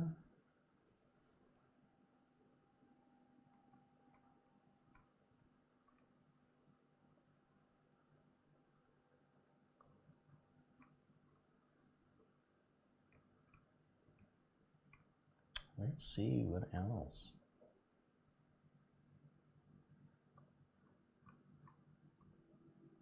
In the UK, Australia, all over. Lancaster, California, Louisiana, another in Connecticut, Winnipeg, South Africa. Wow. There's a place called Centurion in South Africa. Austin, Texas, Orlando, Florida, Brooklyn, New York. Oh, that's where Frankie B's watching us from Brooklyn. Feral Sparky's in Flint, Michigan, so you watch your Flint, Michigan jokes. Yeah. Columbia, Cartagena. Yeah.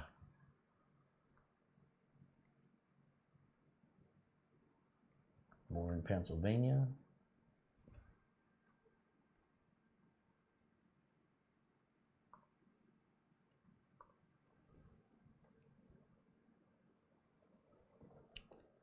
How's that thing doing?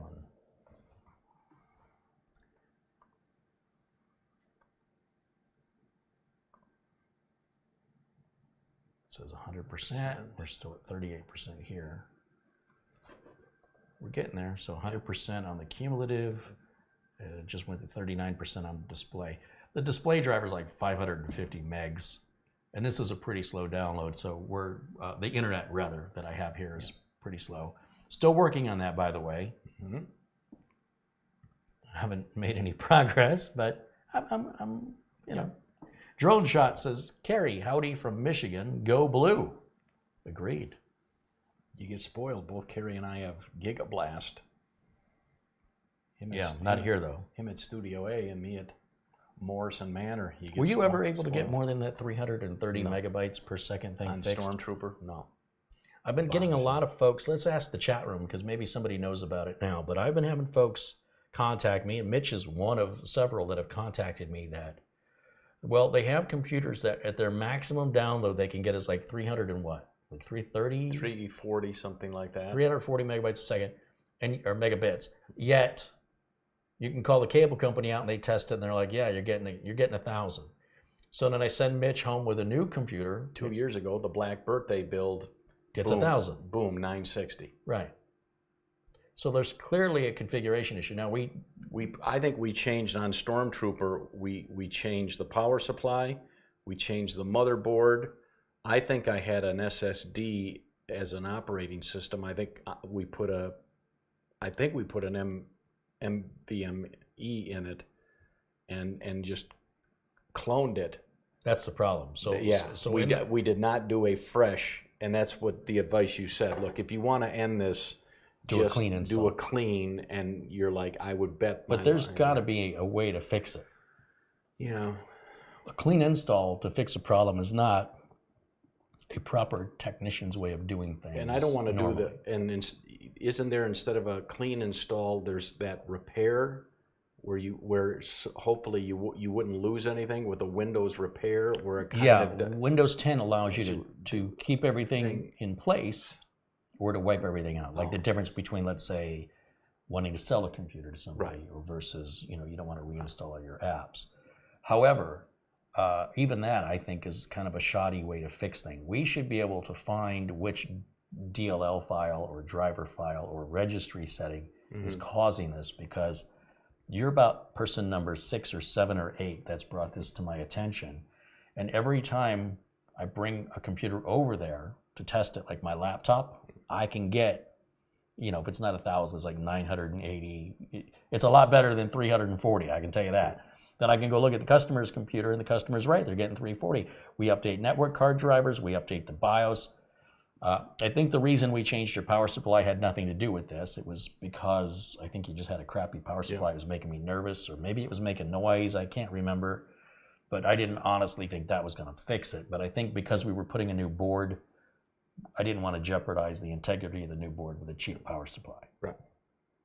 We'd have to, I'm sure it's on camera. Yeah. Here somewhere. And the only thing we could do, I could bring Stormtrooper back, but my only issue, I'm glad you brought that up, was the fact that I do my every 2-week backups, and I do it on it backs up to a mechanical drive that's in there. Oh, internal, not USB? Internal. Okay.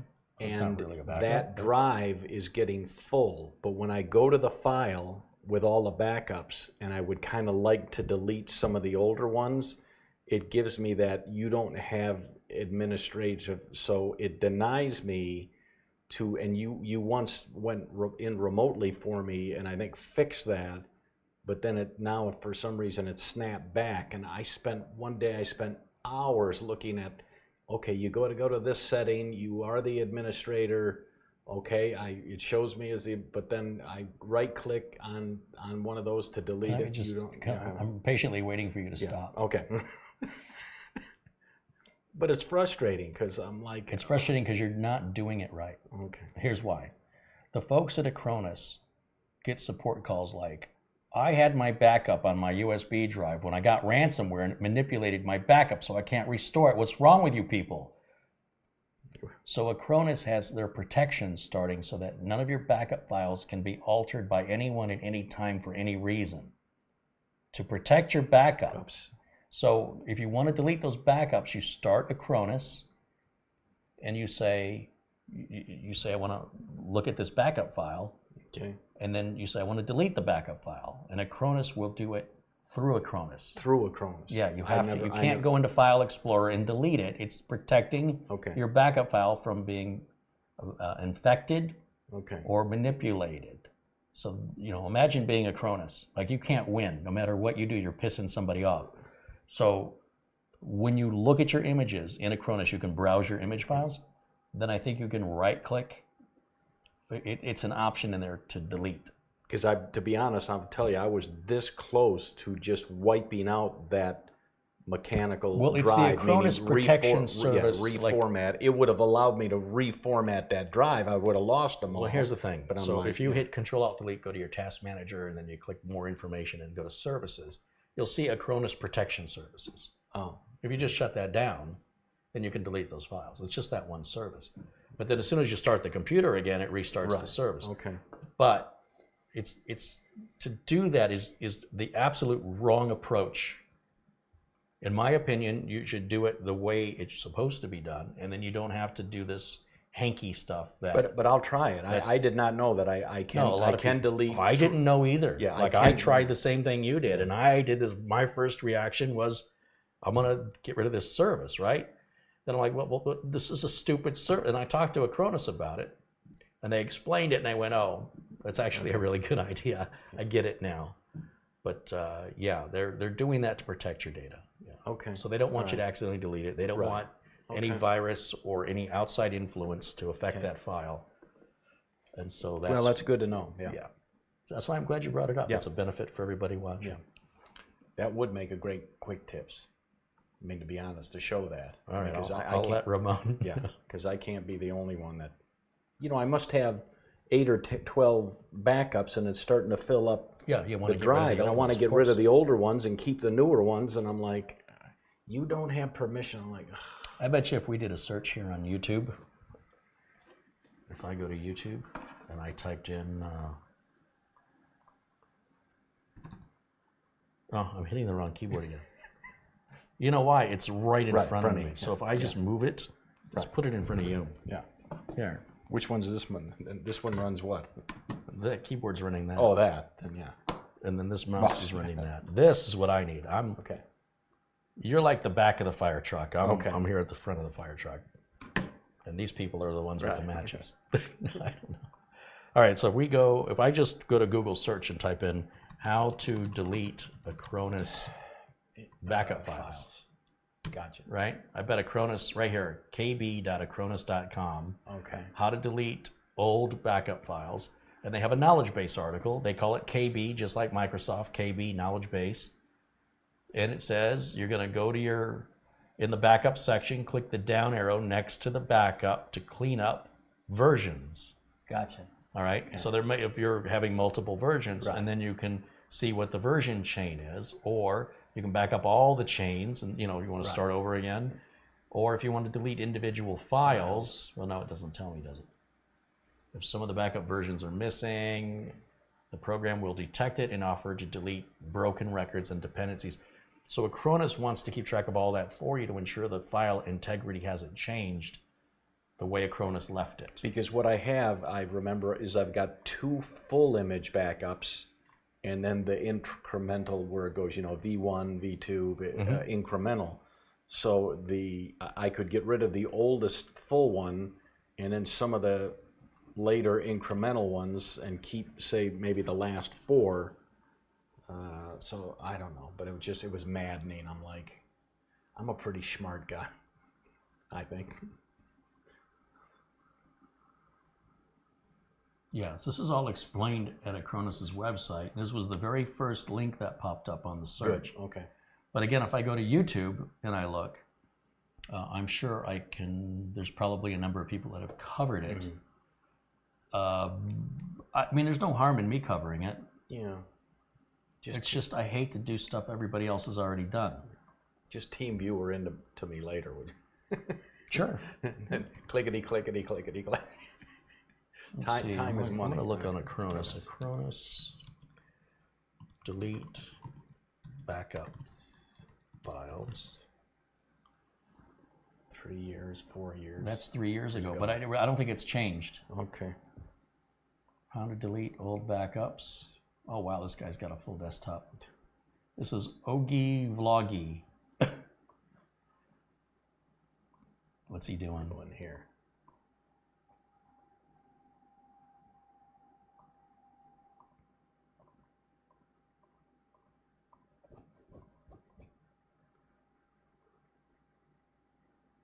Yeah, he's not doing it the right way. Yeah. Never mind. But that's old. Right. It should be how to set backup options, how to restore, how to recover, how to back up, how to recover, how to back up your drive. You know what? Maybe I should make this video because I'm not seeing anybody really explaining how to delete it. I thought for sure this was covered like, oh, there's me. How to back up, how to recover. This is nothing about how to delete. Yeah, because your drive will get full over time. Yeah. And a quick way to recover deleted it. No. Cloud tutorial. No. See, I told you I was worth something. Hey, there I am again. It's funny how my name and Acronis are tied intrinsically together on these YouTube results. I thought there'd at least be 2 or 3 videos showing. Yeah, and you know what? None of them are showing the right way. I mean, how far am I down the page now? Yeah. Well, good. Remove, delete Acronis True Image from Windows 10 Guru. That's 4 years ago. This needs to be updated. But you know what, Mitch? I guess you thought I didn't have enough to do, huh? Right. We'll put that on that very long laundry list.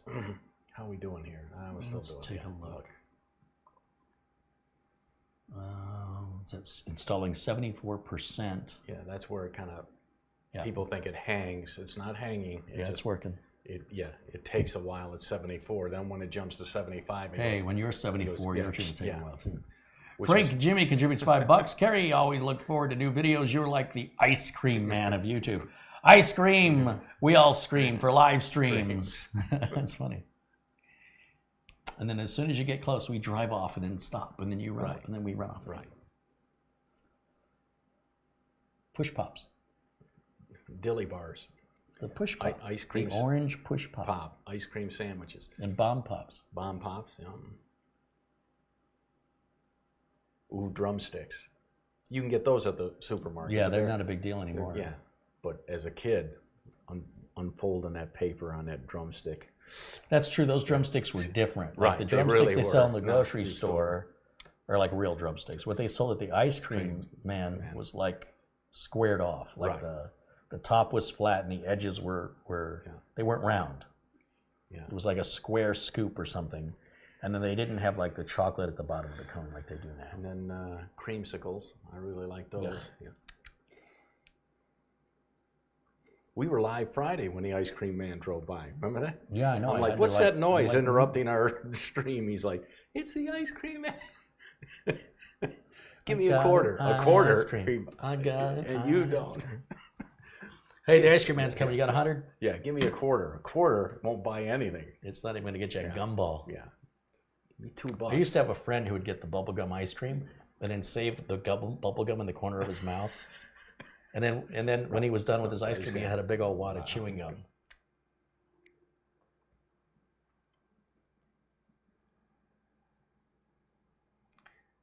right, how we doing now? Pending restart all the way across the board. So let's go ahead and Sweet. restart this bad boy. There'll be others. Not many probably, but there'll be others.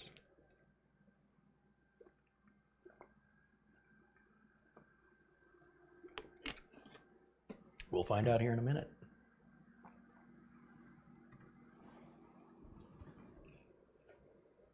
Then we'll get this bad boy into a case. Very nice. Well, I mean, it's up to you. We're getting kind of late. It's 7:15. I kind of feel like we could leave it and then do the BeQuiet review on its own. Or if you want to plow through, we shall see. I'm gonna let Uncle Mitch decide this. Okay. Because you're the guest. I'm happy you're working on a Sunday night. Yep. That is some dedication.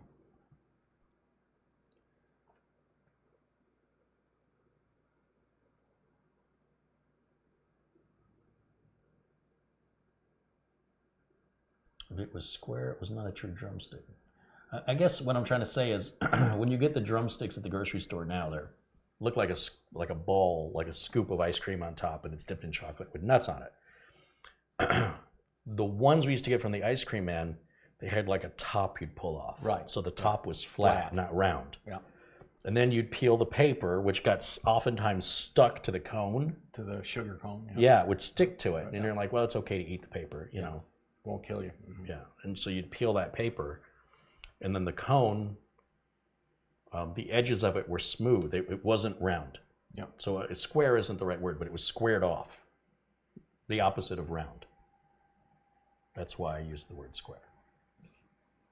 Hey, Marty contributes again, $5. There you go. You got ice cream money now. You think the ice cream man's going to show up at 7 o'clock at night on a Sunday? No. But I was surprised to hear that tinkle coming down the street. I'm like, what's that noise? And it was you, it's the ice cream man out there. I'm like, really? And he went past the window. Well, I guess when you live with the old people, I don't think Yeah. they run the ice cream truck through the adult living communities, do they? No. It's a shame because a lot of those people don't have any teeth. They'd probably buy the guy out. There you go. All right, let's check for some more updates. Funny as a rubber crutch. All right. So Hilarious. there it is. All right, let's go back to Windows updates.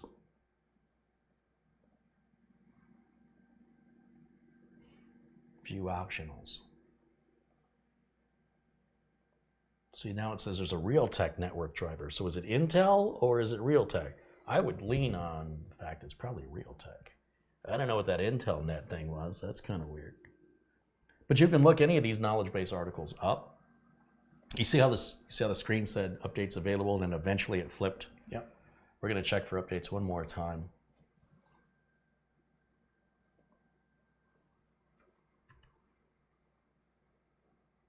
Yeah, there's some more. Like magic. Yeah, these won't take very long. Thank you, Marty. Thanks for continuing to support the channel. What GPU did they use? We've got an RTX 3070 in there right now. Good luck trying to find one of those bad boys now. Good luck trying to find anything. Any graphics. I mean, unless you got a lot of money. Well, you want to pay double the price? Yeah, or double, triple the price. You can find them all day long. No, but That means somebody's paying that price. The only reason they're selling for that price is somebody's willing to pay for it. There's a market. I can assure you, if people stop paying that, prices will start coming down until they figure out what people will pay. But apparently that is what people will pay, and that's why they're at that price. It's not random. What was the list price on that? Any idea? This card? Yeah. $600. Maybe not 600. Yeah, I'd say 600. Mm-hmm. Yeah, that's a $600 card. But you can game with that all day long, video edit to beat the band with that nice card. Yeah, it's better than any 20 series card. Yeah. Yeah, for sure. Mm-hmm.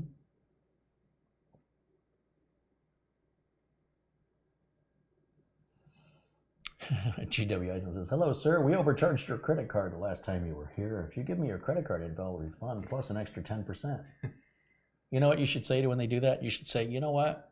I really don't need the money. You can keep it. Yeah. You can have my refund. It's all yours. I'm feeling pretty generous today. I'll write that off.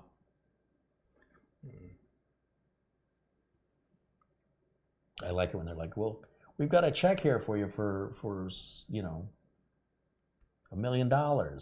Congratulations. You just need to pay the taxes on it. And I'm like, I already got it.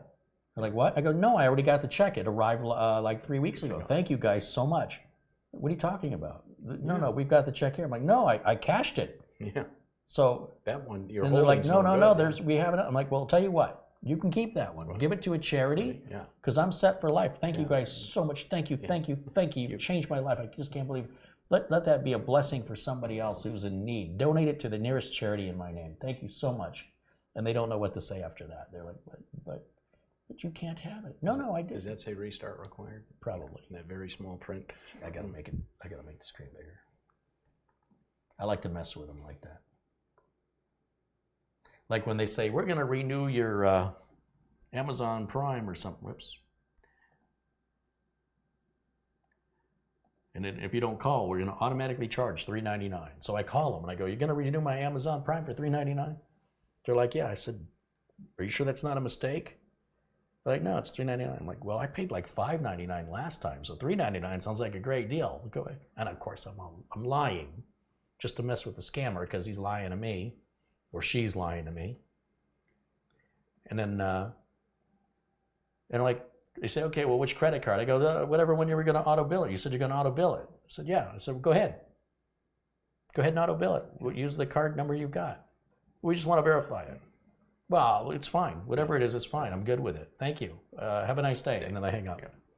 In that case, I hang up first. I let them know that I'm totally stoked. Sorry, Okay. it just dropped into the 80s. Stoked. Check one more time. Yeah, we're going to keep going back until it says that we're up to date. And then I want to download. Well, it's doing that. I'm going to bring up the browser. And I want to go over here. And we're going to download the AMD chipset drivers. And the way you do that is by following what you see me do right now. Right here it says drivers and support. Then we scroll down here and we want chipset drivers. This is an this is an AM4 socket, which is X570. And submit it.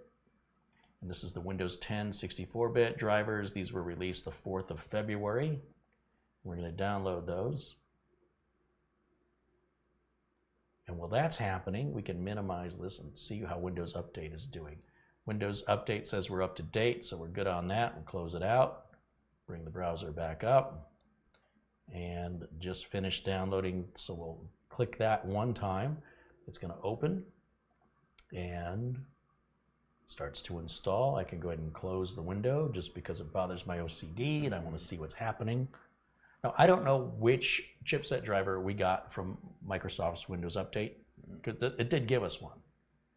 So, and this is not very useful. It doesn't tell us what we have. Okay.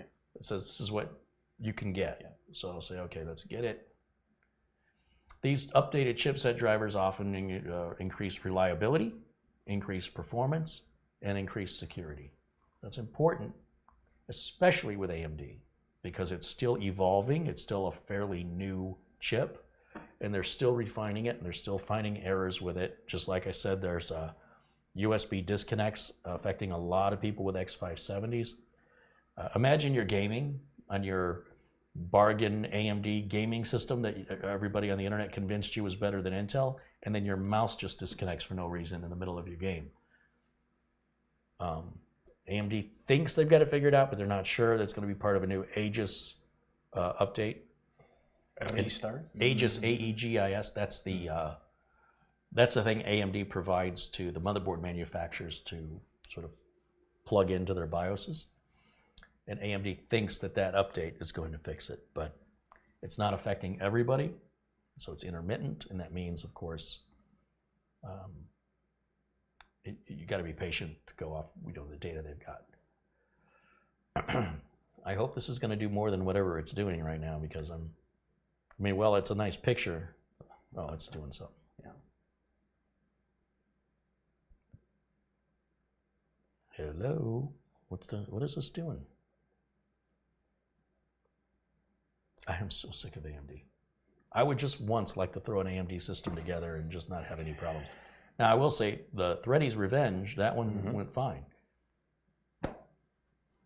But I was also guided by Anthony Remus over at Remus Computer Solutions on what motherboard to use, what RAM to use, what power supply to use, and he was right. All of that together made for a very easy build. Way to go, Anthony. Yeah, Smart man. I'm indebted to Anthony for that. Okay. Otherwise, I'd be getting more and more frustrated until I'm ready to throw AMD against the wall. Wayne Trexler with $1.49. Wayne got one of our veteran giveaway computers. I hope he's using it right now to watch us. Yeah. So now I'm 2 and 2. The little birthday build, the silver one, is AMD, and we put an AMD in Stormtrooper. You know what? We didn't have any problems with your little mini, No. did we? So it's not every AMD I have a problem with, but it's too many. And then the black birthday build of 2 years ago, that was Intel. And then my other little desktop, that was an Intel that I did. So two AMDs, 2 Intels. Well, you're just non-committal to picking a side. Right.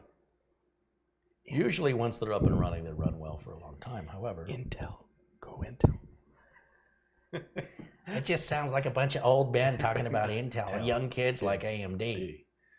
Look at what this thing is doing now. What is this? Well, tough cheese. Why is it this thing is not rebooted? All I did is put chipset drivers in. This should have restarted by now. You messed it up. So that's BS, man. That's well, it's a chipset driver. It's not a BIOS. You had 4 squares with checks in them, and you left the checks. This should have restarted. This is a brand new board. It's a brand new chip. It's brand new RAM and a brand new graphics card. It's all high end, top of the line, and this is AMD. Ladies and gentlemen, here it is. So you know what we have to do? We have to turn it off and turn it back on again. And you know, I can't sell this. No. How am I going to support this? This is embarrassing. AMD just You're serious about turning it off? I have to. It's not. It's stuck. Okay. There's no way a system that new operates that slow. I'll let you do the honors.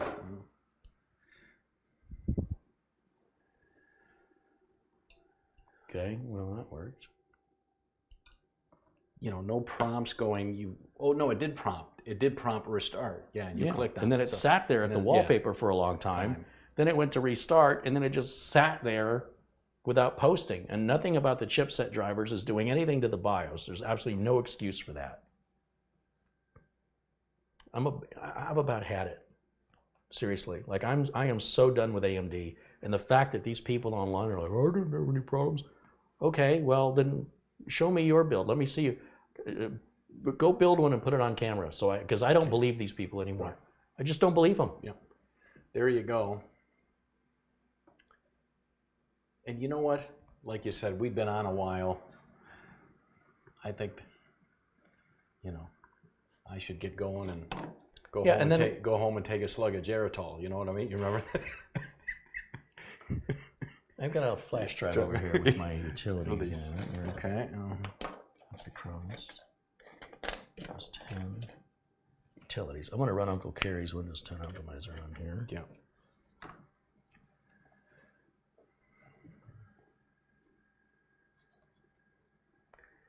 So let's throw the Windows 10 optimizer. We're not going to torture test it with this basic CPU heatsink on there. No. But I will throw VLC on here. Okay.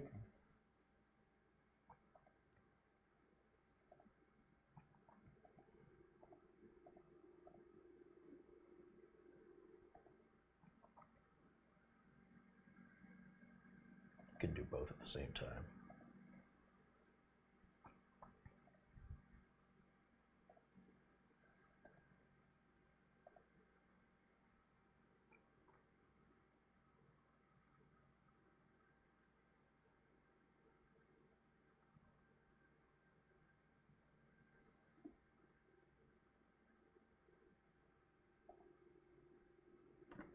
All right. Yeah, I think it'll be best now that we have this all set up. Yep.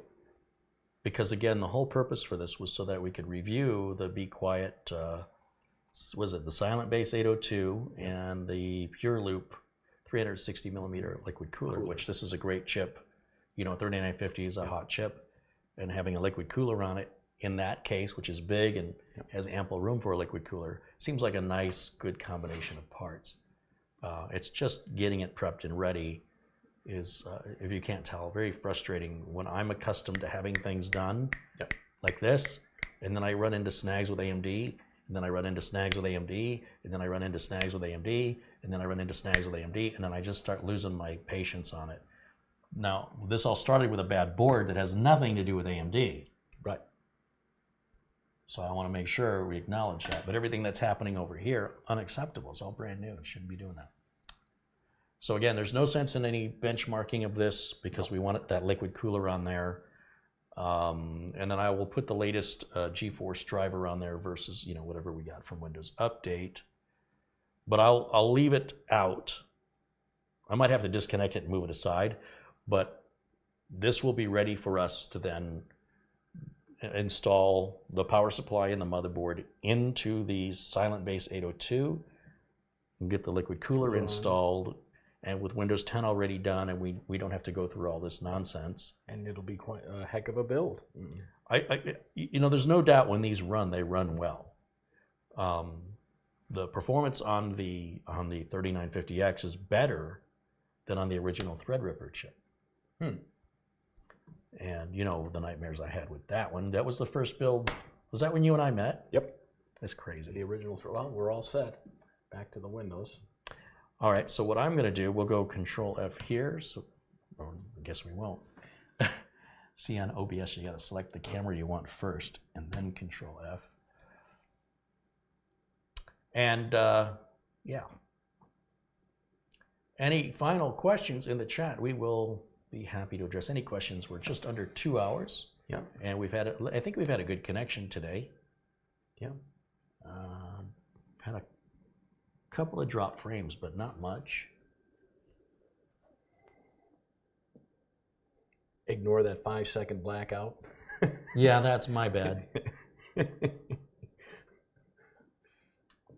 Thank you so much for tuning in. I thought it was interesting to get to the bottom that it truly was. I'm going to work on that tonight. I'm not giving up on that yet. I'm going to try one more BIOS flashback. Okay. With an older BIOS. And I've got a spare Ryzen chip I'm going to use. Okay. And of course I got to throw a video card. That's a pain in the butt to check it. Yeah. And you got another heat sink. You know what? I may not do that. Maybe I should just send it to MSI the way it is. Yeah, it is. There's a stubborn part of me that doesn't want to give up on it that easily. But at this point, it's certainly worthy of being sent back. Oh, I brought my battery tester from back at the other house. So we can pull the battery just to check it. But that should be fine. Got any questions in there? Anybody's got any questions? I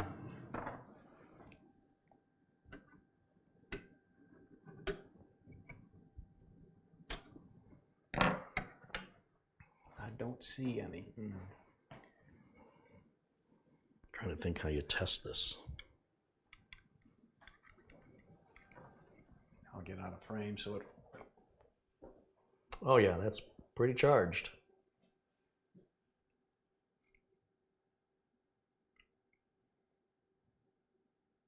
That is a fully charged battery. So nothing wrong with the battery. It's definitely not the issue. But I'm glad I have this static bag that this one came in because I wouldn't want to send it to MSI with that plastic bag because MSI might tell me that I violated, you know, that I somehow am responsible now for damage. It's not good to have fingerprints on this either. This is another good battery that you would hold it with nitrile gloves, or if you touch it, clean it with rubbing alcohol and a Q-tip. The oils from your skin can affect the battery life, but it's not going to affect it by much. Right, since it's going back to them. Well, no, but I'm just saying, in general, the battery life may be reduced by 10% or something. But if you get 5 years out of it, so now you're only going to get 4 years and 2 months or something, you know, it's, yeah. All right. Is Infinity Fabric a gimmick? Infinity Fabric is a marketing term for, you know, it's the same thing. What Intel does, Intel and AMD effectively do the same things. Now, you know, the way AMD's reaching out to their memory is a little bit different, yet the term, I'm trying to think what it's called. There's AMD's marketing terms are unnecessary. They're there to affect perceived value and to make it seem as though they're being innovative, when all they're doing is being creative with their choice of words. I can't think of what Intel calls it, or what it's actually called in real life, by engineers. If you ask the marketing people what something's called, and you ask an engineer what something's called, I would prefer to use the terminology the engineer uses, not the individual terminology the manufacturer uses. Like, was it GPU was a term that was used by NVIDIA and not by AMD? And when you write for certain websites or magazines, they'll tell you not to use those terms, that those belong to those companies. And that's one of those things. It's like a trademark name for something that already exists. Yeah. Is PCIe 4.0 compatible with 3.0? Yes. Yeah, it's backwards compatible. It'll just run at the slower speed.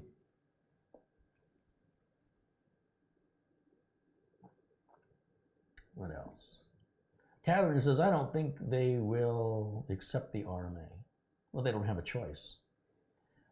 The board has a warranty which is enforced by United States laws. So maybe in Colombia things work a little different, but in the United States, manufacturers are obligated to honor their warranty unless they can determine there's some damage to the board that was caused by mishandling the board or improper use of the board.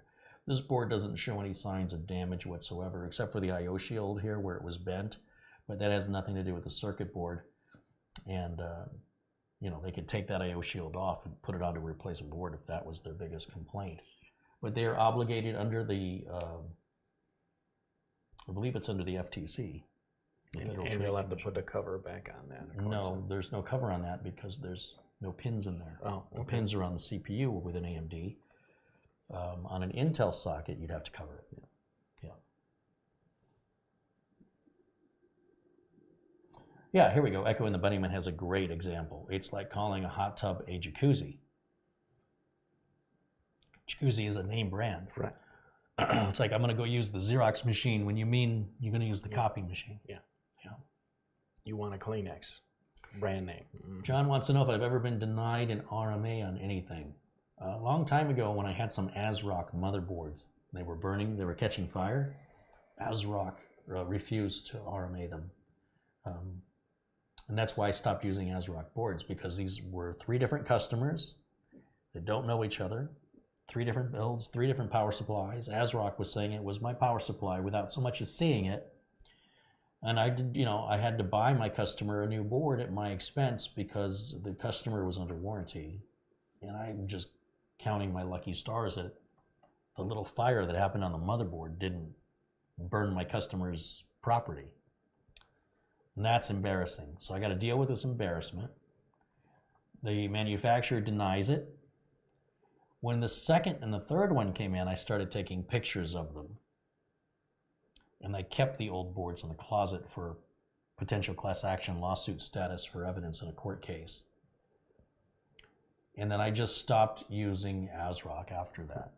Because if the company's going to deny it, and they won't even so much as take a look at it, that's not a company I can put my name behind for obvious reasons. What are my thoughts on Alienware laptops? Not really aware of the current model of Alienware laptops. I don't really see people talking about them much. I prefer the Dell XPS line because Dell owns Alienware. I think you can get as good of a laptop without the Alienware logo and added price tag. I think you're paying more for the Alienware logo. Razer makes some good laptops. The Legion series from Lenovo MSI has supposedly some good laptops as well. Depends what you want out of a laptop. I think the Alienwares tend to be more money. That doesn't mean they're better necessarily, but it also doesn't mean they're worse. So I ultimately don't really have an opinion about it, because the last time I saw an Alienware laptop in the shop,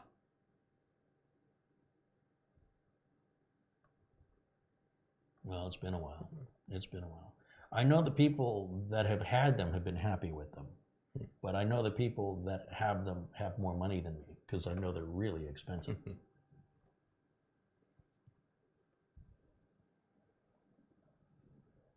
Perry says, can I email you a build video soon to share with everyone?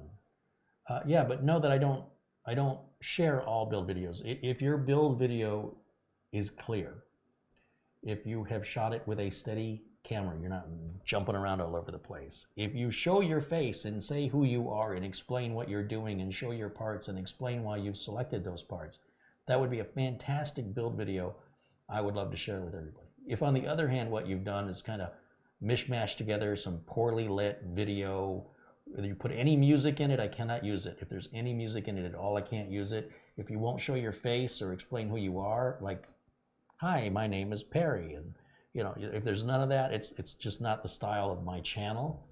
But if you follow sort of the videos that I make and use that to try and, even if you want to make fun of the way I do it, you want to parody it, that's great. I have a great sense of humor.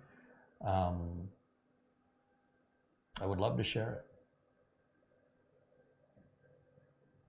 But even if I don't share it, you can always post it to YouTube on your own channel, and you can always post it, a link to it in the chat to encourage viewers to watch it on your channel, for sure, either way, just so you know. So I do want to be supportive to everybody.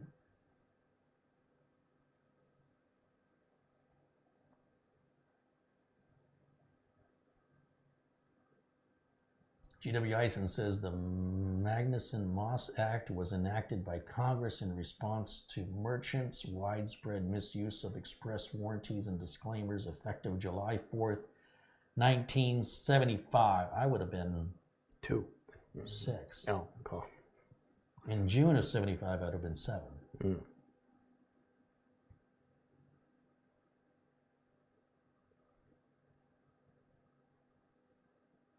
Please extreme the value of a Tesla V100 12K GPU.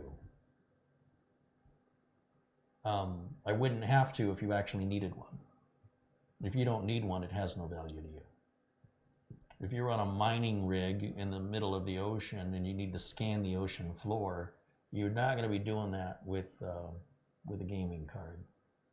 I had a great interview with a gentleman about this on these really high-end cards and who they're for.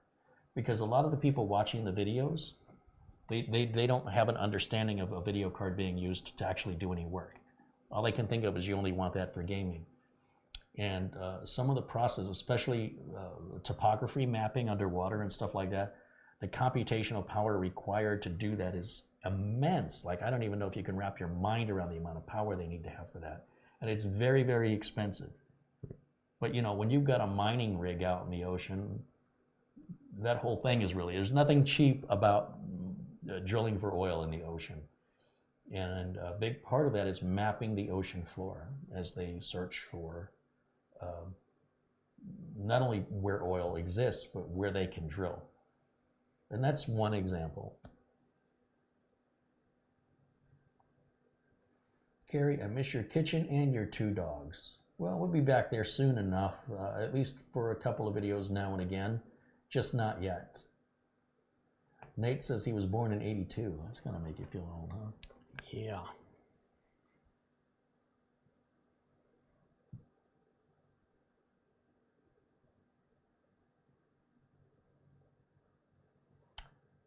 Just looking for any last questions before we wrap it up. And we'll get out of here. Did you eat? No, did you? Did you eat? No. No. I had half half a bagel earlier today. Oh, that's. Does that count as eating? Well, I guess. It's like breakfast. Yeah. But no lunchy. I haven't had lunch. I haven't had a proper meal. And no din-din. Yeah. Why, what are you hungry for? I don't know. I mean, wings? I could, always wingies, if they're open, I could throw steaks on the grill. And I could cut up my potatoes, put them in. We could have a whole cooking video going. Why is everything videos with you? Yeah.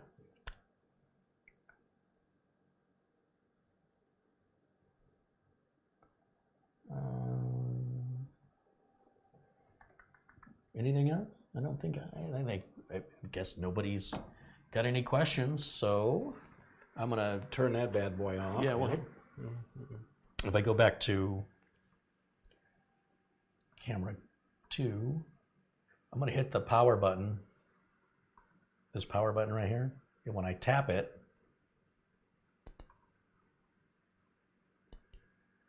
it's gonna shut down.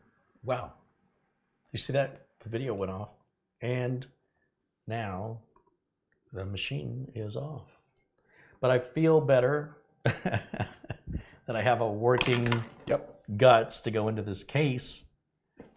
And my apologies to folks over at BeQuiet, because even though the title of these last 2 videos were about showcasing those parts, the case and the liquid cooler, we've not gotten to that yet. So that's going to be on part 3, where we can focus on that.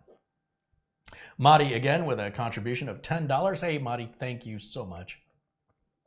William Lynn says, I appreciate your video on fake store devices, because I bought a USB drive and it broke the USB case, so I took it out and saw a SanDisk Extreme SD card, and it was a fake 120 gig SD card. You won't have these problems if you buy name brand, on Amazon. But Amazon does sell the fake ones too. But stick to name brand cards.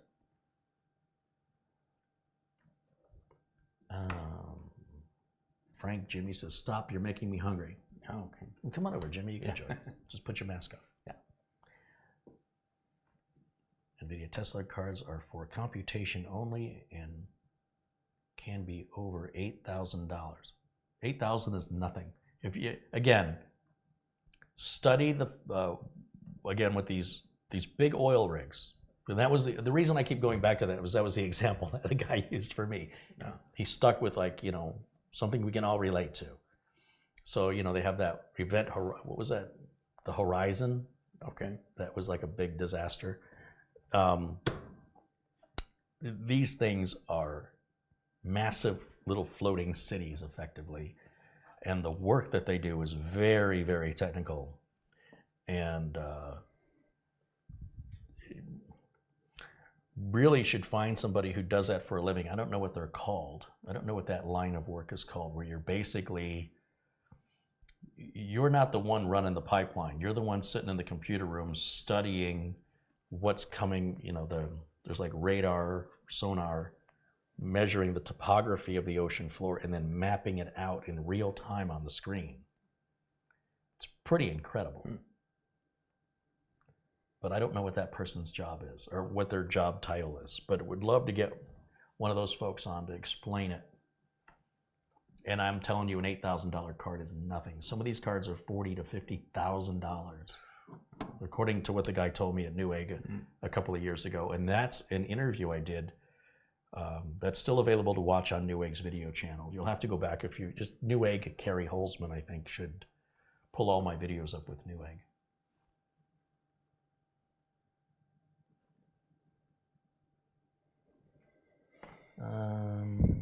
Offshore drilling, that's the term. Thank you for that. That's from Echo and the Bunnymen. Yeah, offshore drilling rigs. All right. Well, thanks everybody for tuning in. Yeah. You learned something. I did today, so. It's kind of a sleepy Sunday, isn't it? Yeah. We didn't get really a whole lot of viewers today. Not a whole lot of activity in the chat. Not a lot of questions. It's pretty quiet. Too cold today to ride the motorcycle, so. But by this coming Friday, I think the high's 88. That's motorcycle riding weather there.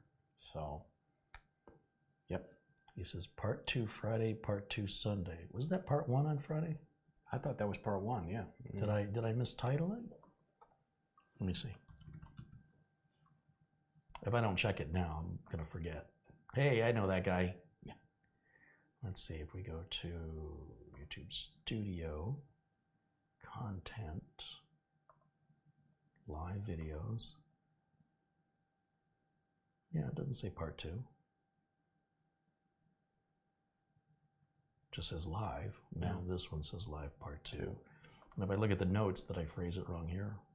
No, that's right. It says watch part 1. Everything's fine. I don't know what they're talking about. Cool. Maybe it was some kind of joke I don't get.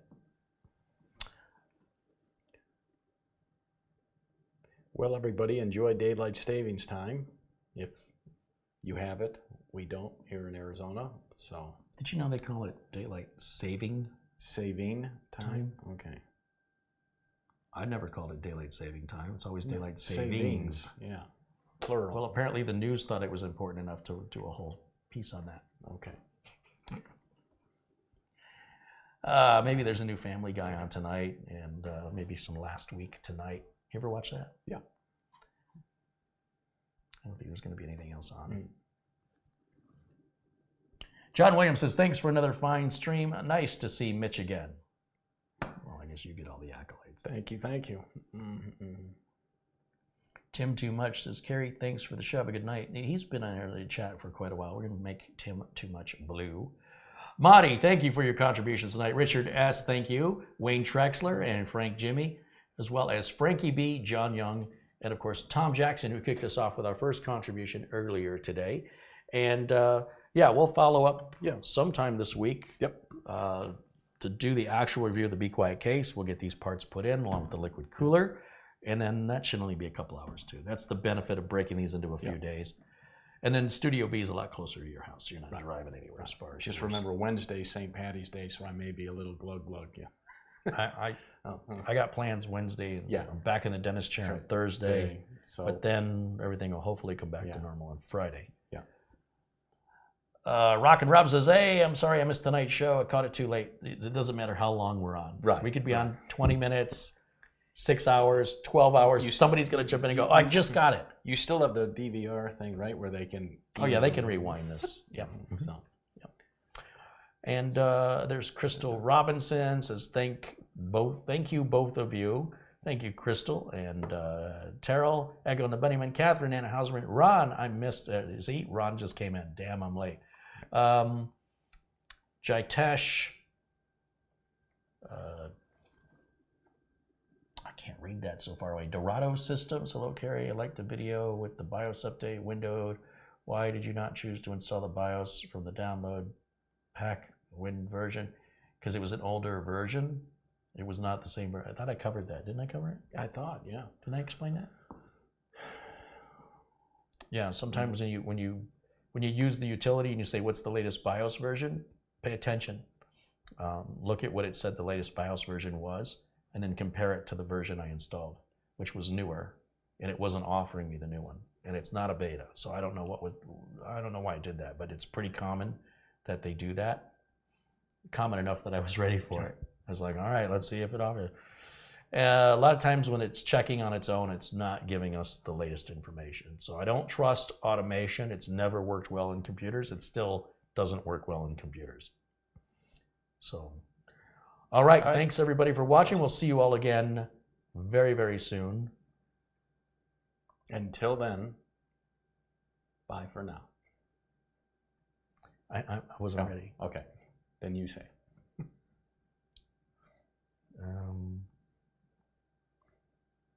I'm trying to pick an outro. Oh, okay. I don't have anything good. I guess we'll just do the old basic. Okay. All right. Thanks, everybody. We'll see you all very, very soon. Until then, bye for now. I thought you were going to say it with me. Oh, yeah. We'll take 3. Okay. Okay.